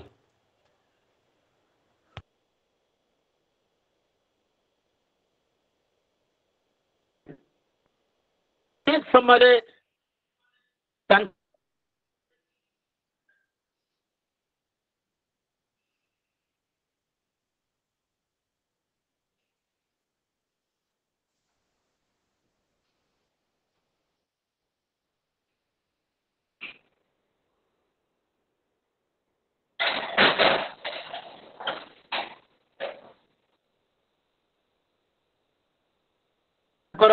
ସେଇ ଯୋଉ ଗାର୍ଡ କଥା ମନୋଯୋଗ ଦେଇ ଶୁଣିବା ସତ୍ତ୍ୱେ ସେ ଦୀକ୍ଷା ଗ୍ରହଣ କରୁନଥିଲେ। ଏବଂ ପ୍ରଫୁଲ୍ଲ ଦା ଲେଖୁଛନ୍ତି 1942 ମସିହାର ଶେଷ ସମୟରେ ତାଙ୍କର ବଡ ଭାଇ ଅମୂଲ୍ୟ ଦା ପ୍ରଫୁଲ୍ଲ ଦାଙ୍କୁ କହିଲେ, ହେ ପ୍ରଫୁଲ୍ଲ, ମୁଁ ଆଉ ତ ଭାଉଜ ଦୀକ୍ଷା ନେବୁ, ଠାକୁରଙ୍କ ନିକଟରେ ଟିକେ ବୁଝିବା ତ କେଉଁ ରୀତିଙ୍କ ପାଖରୁ ଆମେ ଦୀକ୍ଷା ନେବୁ। ସେତେବେଳେ ଅମୂଲ୍ୟ ଦାଙ୍କର କଥା ଅନୁସାରେ ପ୍ରଫୁଲ୍ଲ ଦା ପରମ ଦୟାଳୁ ଶ୍ରୀ ଠାକୁର ନିବୃତ୍ତ ନିବାସରେ ଯେ ସେତେବେଳେ ଅବସ୍ଥାନ କରୁଥିଲେ, ସେତେବେଳେ ତାଙ୍କ ପାଖକୁ ଆସି ଉକ୍ତ ବିଷୟରେ ଜାଣିବାକୁ ଚାହିଁଲେ। ଶ୍ରୀ ଠାକୁର କହୁଛନ୍ତି, ପ୍ରଫୁଲ୍ଲ ଦାଙ୍କୁ କହୁଛନ୍ତି, ଚାହିଁ ହସ ହସ ମୁହଁରେ କହୁଛନ୍ତି, ତୁ ଦୀକ୍ଷା ଦିଏ ଦେଗା, ମାନେ ତୁ ଯା ଦୀକ୍ଷା ଦେଇକିରିଆ। ପ୍ରଫୁଲ୍ଲ ଦା ଆଶ୍ଚର୍ଯ୍ୟ ଚକିତ, ଅଜଣା ଆଶଙ୍କାରେ ତାଙ୍କର ସମସ୍ତ ଶରୀର ଜର୍ଜରିତ ହୋଇଉଠିଲା। ଏ କଥା ଶୁଣିବା ମାତ୍ରେ ହୁଏତ ବଡ ଭାଇଙ୍କର ଦୀକ୍ଷା ନେବାର ସିଦ୍ଧାନ୍ତ ବଦଳି ଯାଇପାରେ। ମୁଁ ତାଙ୍କର ସାନ ଭାଇ, ମୋର ଭଲ ମନ୍ଦ ସବୁ ବିଷୟ ସେ ଜାଣନ୍ତି ଏବଂ ମୋର ବଡ ଭାଇ ହେଇକିରି ସେ କଣ ଛୋଟ ଭାଇ ହାତରୁ କେବେ ଦୀକ୍ଷା ନେବେ? ତା ତ ସମ୍ଭବପର ହେଇପାରେ ନା, ଇଏ କେମିତି ହବ? ଏଇ କଥା ତେଣୁ ପ୍ରଫୁଲ୍ଲ ଦା ଭାରାକ୍ରାନ୍ତ ମନରେ ସେଦିନ ସରୋଜିନୀ ମାଙ୍କୁ ଅନୁରୋଧ ଜଣେଇଲେ ଯେ ଠାକୁରଙ୍କୁ ଜଣେଇ ଦେବା ପାଇଁ। ଏବଂ ସରୋଜିନୀ ମା ଯେତେବେଳେ ଏ ସମସ୍ୟାର କଥା ପରମ ଦୟାଳୁ ଶ୍ରୀ ଠାକୁରଙ୍କୁ ଜଣାନ୍ତି, ଶ୍ରୀ ଠାକୁର ସେତେବେଳେ ସେ କଥାକୁ କର୍ଣ୍ଣପାତ କରିନଥିଲେ ଏବଂ ପ୍ରଫୁଲ୍ଲ ଦାଙ୍କୁ ଡାକିକି ନିର୍ଦ୍ଦେଶ ଦେଲେ, ଯା ଶୀଘ୍ର ଦୀକ୍ଷା ଦେଇ ଚାଲିଆ।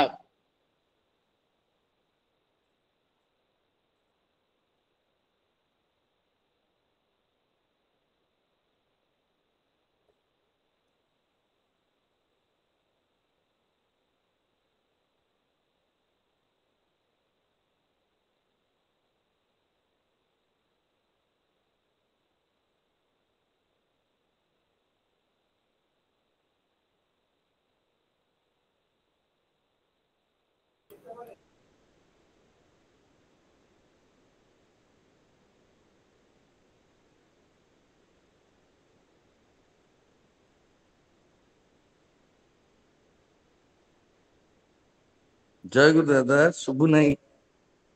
ଭଏସ ଆସୁନାହିଁ। ହ୍ୟାଲୋ, ଶୁଭିଲା? ହଁ, ଏବେ ଶୁଭୁଛି ଆଜ୍ଞା, ସବୁ। ହଁ, ଏଇ ଫୋନ ପଳେଇ ଆସିଥିଲା ତ ସେଥିଲାଗି। ଯେତେବେଳେ ମାନେ ଶ୍ରୀ ଠାକୁର ପ୍ରଫୁଲ୍ଲ ଦାଙ୍କୁ ଡାକିକିରି କହୁଛନ୍ତି ଯେ ଯା ଶୀଘ୍ର ଦୀକ୍ଷା ଦେଇକିରି ଚାଲିଆ, ଏଠାରେ ବହୁତ କାମ ଅଛି। ତାପରେ ପ୍ରଫୁଲ୍ଲ ଦା ଯେତେବେଳେ ଘରକୁ ଯିବା ମାତ୍ରେ ତାଙ୍କର ବଡ ଭାଇଙ୍କୁ ପଚାରିଲେ, ଠାକୁର କଣ କହିଲେ? ବଡ ଭାଇ ଅମୂଲ୍ୟ ଦା ପଚାରୁଛନ୍ତି, ଠାକୁର କଣ କହିଲେ? ପ୍ରଫୁଲ୍ଲ ଦା କହିଲେ, ଏଇ ଅଧମର ଉପରେ ଆଦେଶ ହୋଇଛି। ଅମୂଲ୍ୟ ଦା ସେତେବେଳେ ଉଲ୍ଲସିତ ହେଇ କହୁଥିଲେ, ଠାକୁର ଯେ ଅନ୍ତର୍ଯାମୀ, ମୁଁ ଆଜି ହୃଦୟଙ୍ଗମ କରିପାରିଛି। ଆମର ଇଚ୍ଛା ଥିଲା ଆମେ ଦୀକ୍ଷା ନେଲେ ତୋ ଠାରୁ ହିଁ ନେବୁ। ଠାକୁର ଆମର ମନର କଥା ଜାଣି ଏଇ ନିର୍ଦ୍ଦେଶ ଦେଇଛନ୍ତି। ସନ୍ଧ୍ୟାରେ ଯେତେବେଳେ ବଡ ଭାଇ ଭାଉଜଙ୍କୁ ଠାକୁରଙ୍କର ପାଖକୁ ପ୍ରଣାମ କରିବା ପାଇଁ ନିଅନ୍ତି, ସେତେବେଳେ ଶ୍ରୀ ଠାକୁର ଅମୂଲ୍ୟ ଦାଙ୍କୁ କହିଲେ, ତୁ ତୋର ଶ୍ୱଶୁର ଘରୁ ପାଇଥିବା ସେଫାର୍ସ କଲମଟା ମୋ ପାଖେ କାମ କରିବା ନିମନ୍ତେ ପ୍ରଫୁଲ୍ଲକୁ ଦେଇଥିଲୁ ନା? ଏ କଥା ଶୁଣିବା ମାତ୍ର ଅମୂଲ୍ୟ ଦା ବିଗଳିତ ହୋଇ ପଡିଲେ। ପ୍ରଫୁଲ୍ଲ ଦାଙ୍କୁ ସେ ବାର ବାର କହିବାକୁ ଲାଗିଲେ, ଏଇଟା ତ ଗୋଟିଏ ସାମାନ୍ୟ କଥା। ପରମ ଦୟାଳୁ ଶ୍ରୀ ଠାକୁର ଏତେ ଲୋକଙ୍କର ସମ୍ମୁଖରେ ତୋଳି ଧରିଲେ। ବାସ୍ତବରେ ଆମ ମାନଙ୍କର ପରି ଅଗଣ୍ୟ ନଗଣ୍ୟ ଲୋକଙ୍କୁ ବି ପରମ ଦୟାଳୁ ଶ୍ରୀ ଠାକୁରଙ୍କର କି ଭଲ ପାଇବା। ଏଇ କଲମର କଥାଟା ମୁଁ ତ ସମ୍ପୂର୍ଣ୍ଣ ଭାବେ ଭୁଲି ଯାଇଥିଲି, କିନ୍ତୁ ଶ୍ରୀ ଠାକୁର ଭୁଲି ନାହାନ୍ତି। ସେ ଦେଖନ୍ତି ଆମ ମାନଙ୍କ ପରି ଅକୃତି ମନୁଷ୍ୟର ପ୍ରାଣର ନ୍ୟୁନତମ ପବିତ୍ର ଆଗ୍ରହକୁ ଅମୂଲ୍ୟ ଦା ଓ ପ୍ରଫୁଲ୍ଲ ଦାଙ୍କର ସୁବ୍ୟବସ୍ଥା କର୍ମ ପ୍ରବଣତାକୁ ଆଉ ଏକ ଧାପ ବଢେଇ ଦେଇଥିଲା। ପରମ ଦୟାଲୁଙ୍କର ଶ୍ରୀ ଶ୍ରୀ ଠାକୁରଙ୍କର ଏ ଦିବ୍ୟ ପ୍ରେରଣା। ଏଠାରେ କହିବାର କଥା ହେଲା ପ୍ରଫୁଲ୍ଲ ଦାଙ୍କର ଇଷ୍ଟ ପ୍ରାଣ ଭକ୍ତର ଚରିତ୍ର ହିଁ ତାଙ୍କ ବଡ ଭାଇ ଭାଉଜଙ୍କୁ ଶ୍ରୀ ଶ୍ରୀ ଠାକୁରଙ୍କର ଦୀକ୍ଷା ନେବାର ପ୍ରେରଣାରେ ପ୍ରବୁଦ୍ଧ କରିଥିଲା। ଭକ୍ତର ଚରିତ୍ରରେ ଯାହା ପରମ ଦୟାଲୁ ଶ୍ରୀ ଶ୍ରୀ ଠାକୁର କହୁଛନ୍ତି ପତଳା ଅହଙ୍କାରର ଚିହ୍ନ, ବିଶ୍ୱାସର ଚିହ୍ନ, ସତ୍ ଚିନ୍ତାର ଚିହ୍ନ ଏବଂ ଉଦାରତା ଇତ୍ୟାଦିର ଚିହ୍ନ କିଛି ନା କିଛି ରହିବ ହିଁ ରହିବ, ନତୁବା ଭକ୍ତି ଆସି ନାହିଁ। ସତ୍ୟାନୁସରଣ ଯାହା ଶ୍ରୀ ଶ୍ରୀ ଠାକୁର କହୁଛନ୍ତି। ଏବଂ ଏଇ ଯୋଉ ଉଦାରତା ସମ୍ପର୍କରେ ଗୋଟିଏ କଥା ମନେ ପଡୁଛି। ଆମର ଭାରତ ବର୍ଷର ପ୍ରଥମ ରାଷ୍ଟ୍ରପତି ଡକ୍ଟର ରାଜେନ୍ଦ୍ର ପ୍ରସାଦ, ଯେତେବେଳେ ଡକ୍ଟର ରାଜେନ୍ଦ୍ର ପ୍ରସାଦ ରାଷ୍ଟ୍ରପତି ଭବନରେ ଅବସ୍ଥାନ କରୁଥିଲେ ସେତେବେଳେ ତାଙ୍କର ତୁଳସୀ ନାମରେ ଜଣେ ପରିଚାରକ ଥିଲା। ସେ ଖୁବ ସୁନ୍ଦର ସେବା ଦଉଥିଲା, ଖୁବ ବିଶ୍ୱାସୀ ବି ଥିଲା, କିନ୍ତୁ ଥିଲା ଭାରି ପ୍ରମାଦୀ। ପ୍ରମାଦୀ ମାନେ ସେ ଯୋଉ ତୁଳସୀ ଜିନିଷ ପତ୍ର ଯେତେବେଳେ ଘର ସଫା ସୁତୁରା ରଖାଥୁଆ ଏସବୁ କଲାବେଳେ ଜିନିଷ ପତ୍ର ତଳେ ପକେଇ ଦିଏ, ଇଆଡେ ସିଆଡେ କରିଦିଏ, ବିଭିନ୍ନ ଜିନିଷ ଭାଙ୍ଗିଯାଏ, ଏଇଭଳି ଭାବରେ ଥିଲା ପ୍ରମାଦୀ। ଦିନେ ଡକ୍ଟର ରାଜେନ୍ଦ୍ର ପ୍ରସାଦଙ୍କର ଜଣେ ବିଦେଶୀ ଅତିଥି ହାତୀ ଦାନ୍ତର ଗୋଟିଏ ବହୁମୂଲ୍ୟ କଲମ ବା ବହୁମୂଲ୍ୟ ପେନ୍ଟିଏ ପ୍ରେଜେଣ୍ଟ କରିଥିଲେ ଡକ୍ଟର ରାଜେନ୍ଦ୍ର ପ୍ରସାଦକୁ। ଆଉ ତୁଳସୀ କଣ କରିଛି ନା ପରିଚାରକ ଦିନେ ଘର ସଜେଇବା ବେଳେ ସେଇ ପେନ୍ଟିକୁ ତଳେ ପକେଇ ଦେଲା ଏବଂ ସେଇ ପେନ୍ଟା ବି ଭାଙ୍ଗିଗଲା। ଏବଂ ଯେତେବେଳେ ରାଜେନ୍ଦ୍ର ପ୍ରସାଦ ଦେଖନ୍ତି ତାଙ୍କର ବହୁମୂଲ୍ୟ ଯାହାକି ତାଙ୍କର ପରମ ବନ୍ଧୁ ବିଦେଶୀ ଅତିଥି ସ୍ମୃତି ତାଙ୍କର ସେଇ ପେନ୍ରେ ଥିଲା ତାର ସ୍ମୃତି ଏବଂ ସେଇଟାକୁ ସେ ଭାଙ୍ଗିଦେଲେ, ସେତେବେଳେ ବିରକ୍ତ ହେଇଯାଇଛନ୍ତି ଏବଂ ସିନିୟର IAS ଅଫିସର ତାଙ୍କର ଜଣେ ସେକ୍ରେଟାରୀ ଥିଲେ ତାଙ୍କୁ କହୁଛନ୍ତି ତୁଳସୀ ସେ ଠିକ କାମ କରୁନି, ତୁଳସୀକୁ ଅନ୍ୟ କାମରେ ୟୁଟିଲାଇଜ କରିଦିଅ, ଏଙ୍ଗେଜ କରିଦିଅ, ଦରକାର ନାହିଁ ମୋର ପର୍ସନାଲ କାମ କରିବା। ଏବଂ ତାଙ୍କର ସେକ୍ରେଟାରୀ ବି ତାଙ୍କୁ ତୁଳସୀକୁ ଗାର୍ଡେନିଂ ବା ବଗିଚା କାମରେ ଲଗେଇ ଦେଲେ। ଏବଂ ପରଦିନ ଅଫିସରୁ ଫେରିବା ବେଳେ ଯେତେବେଳେ ଡକ୍ଟର ରାଜେନ୍ଦ୍ର ପ୍ରସାଦ ଘରକୁ ଫେରନ୍ତି ସେତେବେଳେ ଦେଖନ୍ତି ଯେ ତୁଳସୀ ନାହିଁ। ତାଙ୍କର ମନ ଖାଁ ଖାଁ ହେଉଥିଲା। ତୁଳସୀକୁ ସେ ଖୋଜିବାକୁ ଲାଗିଲେ ଏବଂ ତୁଳସୀକୁ ନ ଦେଖି ସେ ଚିନ୍ତିତ ହେଇଗଲେ ଏବଂ ସେ ସେତେବେଳେ ମନେ ମନେ ଭାବିଲେ ତାକୁ ବାହାର କରିଦେଲେ ସେ କଣ ସୁଧୁରି ଯିବ, ବରଂ ବାହାର କରିଦେବା ଫଳରେ ତାର ଭାବନାକୁ ବହୁତ ଆଘାତ ଆସିଥିବ। ହାୟ ମୁଁ କଣ କଲି, ଗୋଟିଏ ମଣିଷର ମନକୁ ଏତେ ମାତ୍ରାରେ ଦୁଃଖ ଦେଲି, କଷ୍ଟ ଦେଲି, ଭାବନାକୁ ଆଘାତ ଦେଲି, ଧିକ ମୋ ଅବସ୍ଥା। ଏଇଭଳି ବାରମ୍ବାର ତାଙ୍କର ବିବେକ ତାଙ୍କୁ ଧିକ୍କାର କରିବାକୁ ଲାଗିଲା ଏବଂ ସେ ସମ୍ବରଣ କରିପାରିଲେନି। ପୁନର୍ବାର ଡକେଇଲେ ଏବଂ ତୁଳସୀକୁ ଏବଂ ଯେତେବେଳେ ତାଙ୍କର ସେକ୍ରେଟାରୀ ତୁଳସୀକୁ ଡାକିକିରି ଡକ୍ଟର ରାଜେନ୍ଦ୍ର ପ୍ରସାଦଙ୍କ ସାମ୍ନାରେ ଠିଆ କରୁଛନ୍ତି ସେତେବେଳେ ଡକ୍ଟର ରାଜେନ୍ଦ୍ର ପ୍ରସାଦ କହୁଛନ୍ତି ହେ ତୁଳସୀ ମତେ କ୍ଷମା କରିଦିଅ, ତୁମକୁ ବାହାର କରିଦେଇ ମୁଁ ମସ୍ତ ବଡ ଭୁଲ କରିଛି। ଏହିପରି ଆବେଗ ଭାବରେ କ୍ଷମା ପ୍ରାର୍ଥନା କରୁଛନ୍ତି ଦେଶର ପ୍ରଥମ ସିଟିଜେନ, ଦେଶର ପ୍ରଥମ ରାଷ୍ଟ୍ରପତି ଡକ୍ଟର ରାଜେନ୍ଦ୍ର ପ୍ରସାଦ ଜଣେ ପରିଚାରକ ବା ପିଅନ ଆଟେଣ୍ଡେଣ୍ଟକୁ ଏଇଭଳି କ୍ଷମା ପ୍ରାର୍ଥନା କରୁଛନ୍ତି। ଏବଂ ଯେତେବେଳେ ଡକ୍ଟର ରାଜେନ୍ଦ୍ର ପ୍ରସାଦଙ୍କର ଏଇଭଳି ଅବସ୍ଥା ଦେଖି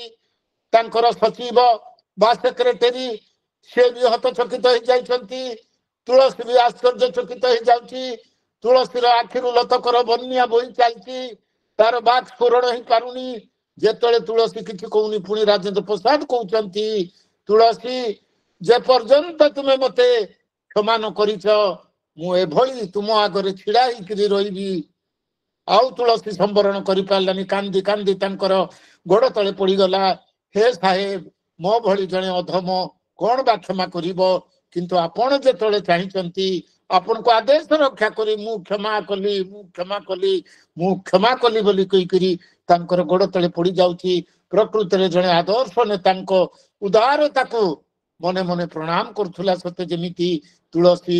ଏଇପରି ଭାବରେ ଚରିତ୍ର ନିରହଙ୍କାର, ଏଇଭଳି ଭାବରେ ଚରିତ୍ରରେ ଉଦାରତା, ଏଇଭଳି ଭାବରେ ଚରିତ୍ରରେ ଇଷ୍ଟ ପ୍ରାଣତା ଗଜେଇ ଉଠିବା ଚାହିଁଛନ୍ତି ପରମ ଦୟାଳୁ ଶ୍ରୀ ଶ୍ରୀ ଠାକୁର। ସେଦିନ ଶରଦା ପଚାରୁଛନ୍ତି ପରମ ଦୟାଳୁ ଶ୍ରୀ ଶ୍ରୀ ଠାକୁରଙ୍କୁ, ଏଇଭଳି ମଣିଷ ଯେତେବେଳେ ଭକ୍ତିର ମାର୍ଗ ଅନୁସରଣ କରି କରି ଚାଲେ, ଏଇଭଳି ଭାବରେ ପରମ ପୁରୁଷଙ୍କର ପ୍ରତି ଯେତେବେଳେ ପ୍ରେମ ତାର ବଢି ବଢି ଚାଲେ, ସେତେବେଳେ ମଣିଷ ତ ଆପଣ କହିଲେ ଈଶ୍ୱର କୋଟି ପୁରୁଷରେ ରୂପାନ୍ତରିତ ହେଇଯାଏ। ସେତେବେଳେ ପରମ ଦୟାଳୁ ଶ୍ରୀ ଶ୍ରୀ ଠାକୁରଙ୍କୁ ପଚାରୁଛନ୍ତି ଶରଦା ଠାକୁର, ଏଇ ଯେ ଈଶ୍ୱର କୋଟି ମଣିଷ ସହଜ ସରଳ ଭାବରେ କେମିତି ଜାଣିବା ସିଏ? ସେତେବେଳେ ପରମ ଦୟାଳୁ ଶ୍ରୀ ଶ୍ରୀ ଠାକୁର କହୁଛନ୍ତି, ଯୋଉମାନେ ଈଶ୍ୱର କୋଟି ମଣିଷ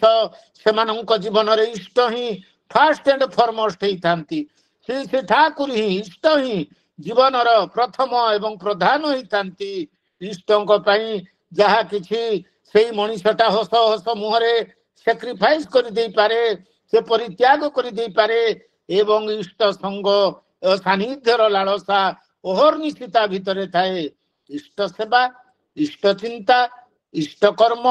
ଇଷ୍ଟଙ୍କର କଥାରେ ଅଚ୍ୟୁତ ବାପୃତି ହିଁ ତାର ଏକମାତ୍ର ଉପଭୋଗର ବିଷୟ।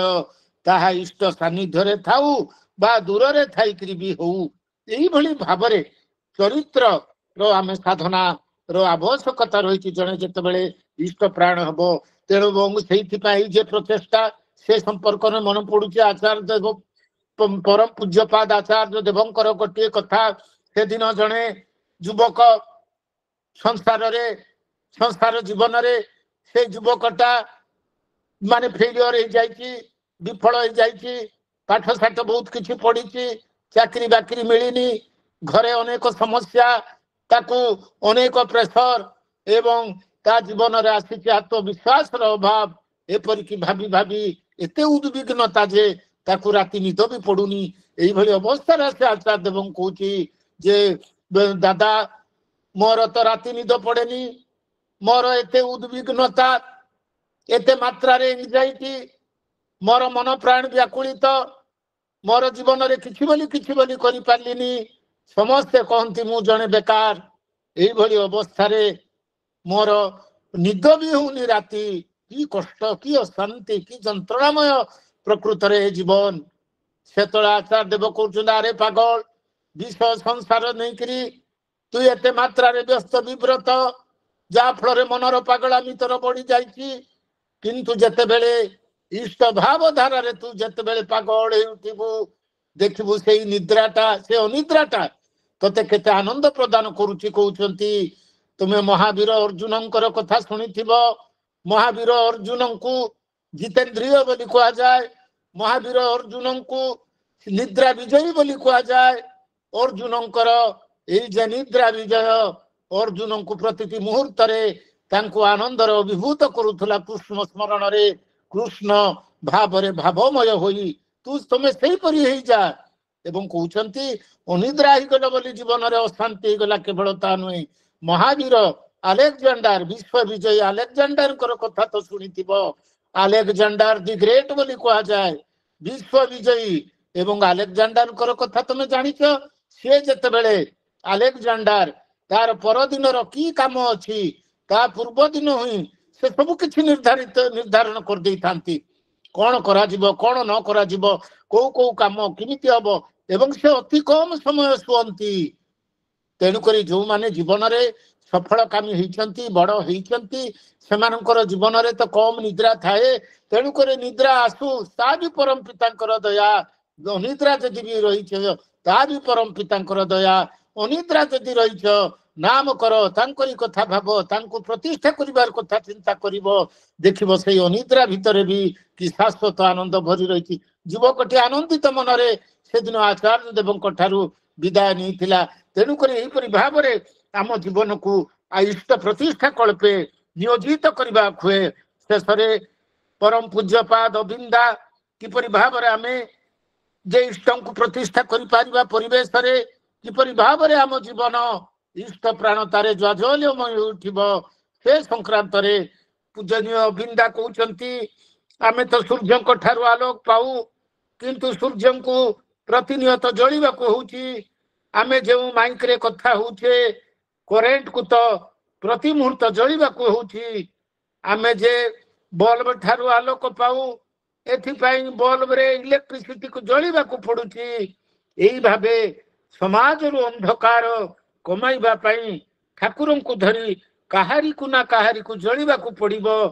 ତେବେ ହିଁ ସମାଜ ପାଖରେ ଆଲୁଅ ପହଞ୍ଚିବ, ଆଉ ସମାଜଟା ଆଲୋକିତ ହେଇପାରିବ। ତେଣୁକରି ଆମେ ଠାକୁରଙ୍କର କଥା ଯାହା ଠାକୁର ଆଲୋଚନା ପ୍ରସଙ୍ଗ ତୃତୀୟ ଖଣ୍ଡରେ କହିଲେ, ସେଇଭଳି ଚଳଣି, ସେଇଭଳି ଚରିତ୍ର,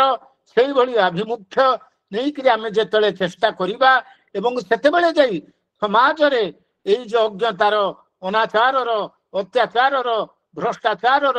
ପ୍ରଭୃତି ପରାୟଣତାର ଯୋଉ ରହିଛି ଅନାସୃଷ୍ଟି ସେଗୁଡିକ ବିଦୂରିତ ହବ। ଶେଷରେ ପରମ ଦୟାଳୁ ଶ୍ରୀ ଠାକୁର ଯେ ଆଜି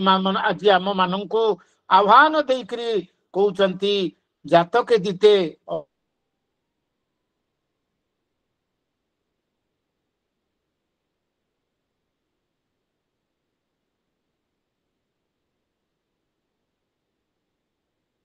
ଶୁଭୁନି ଦାଦା, କି ଶୁଭୁ ନାହିଁ।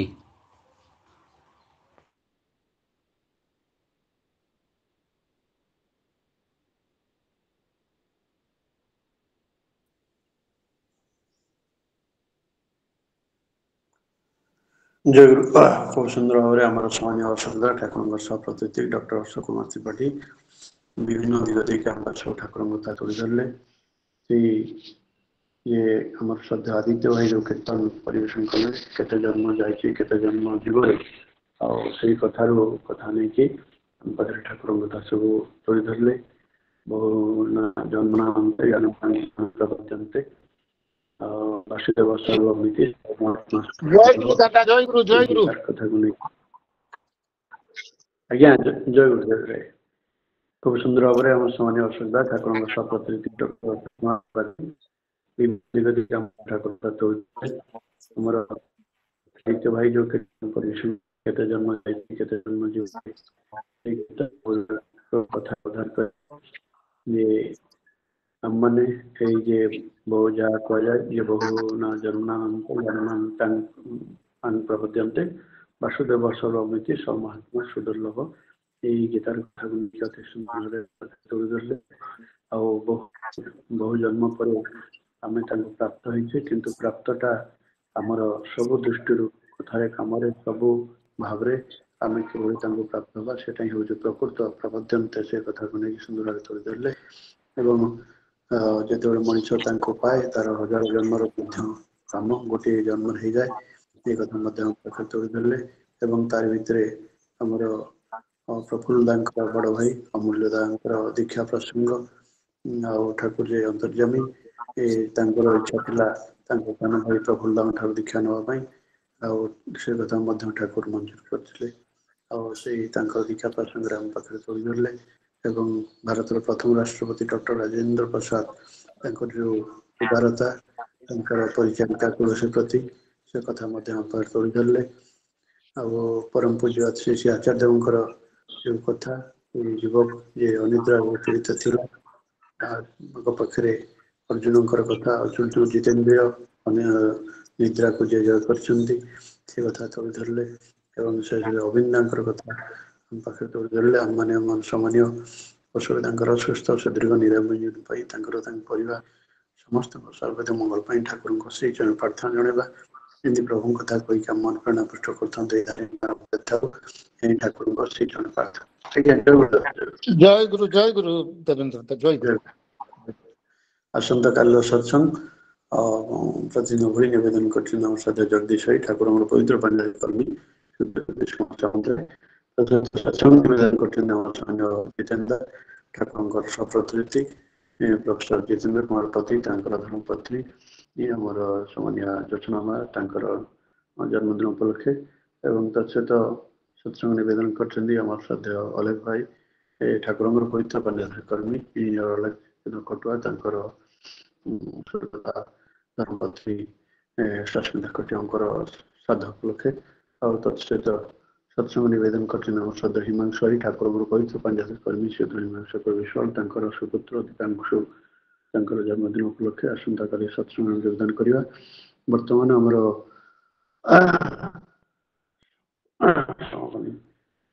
କରିବେ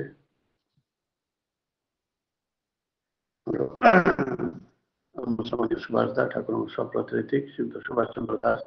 ସଭାପତି ଧ୍ୱନି ଦେଇ ସତ୍ସଙ୍ଗ ସମାପନ ହେବ। ଜୟ ଗୁରୁ ଦେବ ଭାଇ, ଜୟ ଗୁରୁ। ଆଜ୍ଞା ଜୟ ଗୁରୁ। ଜୟ ଗୁରୁ ସମସ୍ତଙ୍କୁ ଋଷିଦେବ ଚାଚକଦେବ ଅଧୁର୍ଯ୍ୟ ସମସ୍ତଙ୍କୁ ମୋର ଜୟ ଗୁରୁ ସବର ଗୁରୁ ଭାଇ ନାମାନ ସମସ୍ତ ପ୍ରଣାମ ତଥା ଜୟ ଗୁରୁ। କୋଟି ଜନ୍ମ ପୁଣ୍ୟ ଫଳେ আজ ভাগ্য হইলা রে, আজ ভাগ্য হইলা রে, কোটি জন্ম পুণ্য ফলে পাইতা পুণ্য পরশ, পাইতা পুণ্য পরশ, প্রাণে প্রাণ জাগিলা রে, প্রাণে প্রাণ জাগিলা রে, কোটি জন্ম পুণ্য ফলে আজ ভাগ্য হইলা রে, আজ ভাগ্য হইলা রে, কোটি জন্ম পুণ্য ফলে করি আশ্রা তার পদ ভুলিলি সত খেদ, করি আশ্রা তার পদ ভুলিলি সত খেদ, কি মধুর তার গীর, কি মধুর তার গীর, মনু ব্যথা হরিলা রে, মনু ব্যথা হরিলা রে, কোটি জন্ম পুণ্য ফলে আজ ভাগ্য হইলা রে, আজ ভাগ্য হইলা রে, কোটি জন্ম পুণ্য ফলে নামরু তা মধু ঝরে, পরাণে পিয়ুষ ভরে, নামরু তা মধু ঝরে, পরাণে পিয়ুষ ভরে, অমিয় পরশে তার, অমিয় পরশে তার, নিদ্রা মোর ভাজিলা রে, নিদ্রা মোর ভাজিলা রে, কোটি জন্ম পুণ্য ফলে আজ ভাগ্য হইলা রে, আজ ভাগ্য হইলা রে, কোটি জন্ম পুণ্য ফলে ସେହି ସେ ନାଗର କାହ୍ନା, ସେହି ସେ ମନ ମୋହନା, ସେହି ସେ ନାଗର କାହ୍ନା, ସେହି ସେ ମନ ମୋହନା, ଭାବ ବିନୋଦିଆ ହରି, ଭାବ ବିନୋଦିଆ ହରି, ପ୍ରେମ ଡୋରେ ବାନ୍ଧିଲା ରେ, ପ୍ରେମ ଡୋରେ ବାନ୍ଧିଲା ରେ, কোটি জন্ম পুণ্য ফলে আজ ভাগ্য হইলা রে, আজ ভাগ্য হইলা রে, কোটি জন্ম পুণ্য ফলে এমন ন মানে বাধা, ডাকে রাধা রাধা রাধা, এমন ন মানে বাধা, ডাকে রাধা রাধা রাধা, তা ভুবন ভুলা রূপ, তা ভুবন ভুলা রূপ, এ মানসে নাচিলা রে, এ মানসে নাচিলা রে, কোটি জন্ম পুণ্য ফলে আজ ভাগ্য হইলা রে, আজ ভাগ্য হইলা রে, কোটি জন্ম পুণ্য ফলে পাইতা পুণ্য পরশ, পাইতা পুণ্য পরশ, প্রাণে প্রাণ জাগিলা রে, প্রাণে প্রাণ জাগিলা রে, কোটি জন্ম পুণ্য ফলে আজ ভাগ্য হইলা রে, আজ ভাগ্য হইলা রে, কোটি জন্ম পুণ্য ফলে বন্দে পুরুষোত্তমম, वन्दे वन्दे पुरुषोत्तमं, वन्दे पुरुषोत्तमं, वन्दे पुरुषोत्तमं, परम प्रेममय श्री श्री ठाकुर अनुकूल चंद्र जी की जय, परम प्रेममय श्री श्री ठाकुर अनुकूल चंद्र जी की जय, परम प्रेममय श्री श्री ठाकुर अनुकूल चंद्र जी की जय, जय, परम रक्षा जगत जननी श्री श्री बड़मा की जय, परमाराध्य जगज्जननी श्री श्री वर्मा की जय जगज्जननी श्री वर्मा की जय परम पूज्य श्री श्री बोरदा की जय परम पूज्य पाद श्री श्री बोरदा की जय परम पूज्य पाद श्री श्री बोरदा की जय परम पूज्य पाद श्री श्री आचार्य देव की जय परम पूज्य पाद श्री आचार्य देव की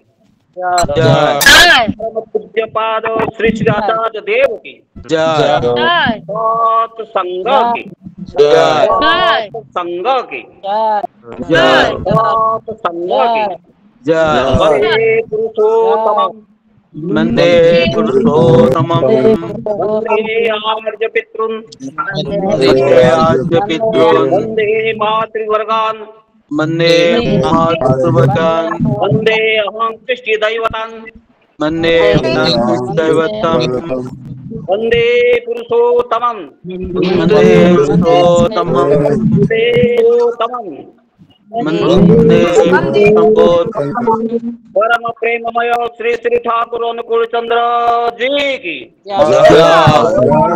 सबाइके जय गुरु सबाइके जय गुरु दादा मामान को प्रणाम जय गुरु सबाई जय गुरु प्रणाम सबाई जय गुरु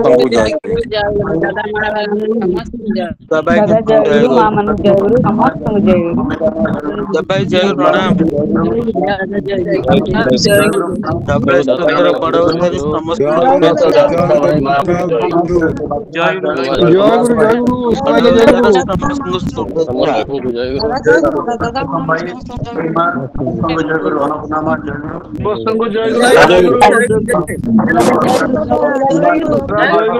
गुरु प्रणाम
जय गुरु फाइनल करिबा फाइनल जय गुरु शरणी माँ संतन भाई समस्त जय गुरु और सत्संग भाई जय गुरु समस्त जय गुरु सबाई फाइनल जय गुरु समस्त जय गुरु सबाई जय जय जय गुरु सलाम भाई जय गुरु समस्त सुशील भाई समस्त जय गुरु सबाई के जय गुरु जय गुरु जय गुरु जय गुरु श्रीकांत भाई जय गुरु समस्त जय गुरु हिमांशु भाई जय गुरु समस्त जय गुरु सरदार नितमा समस्त जय गुरु सबाई के जय गुरु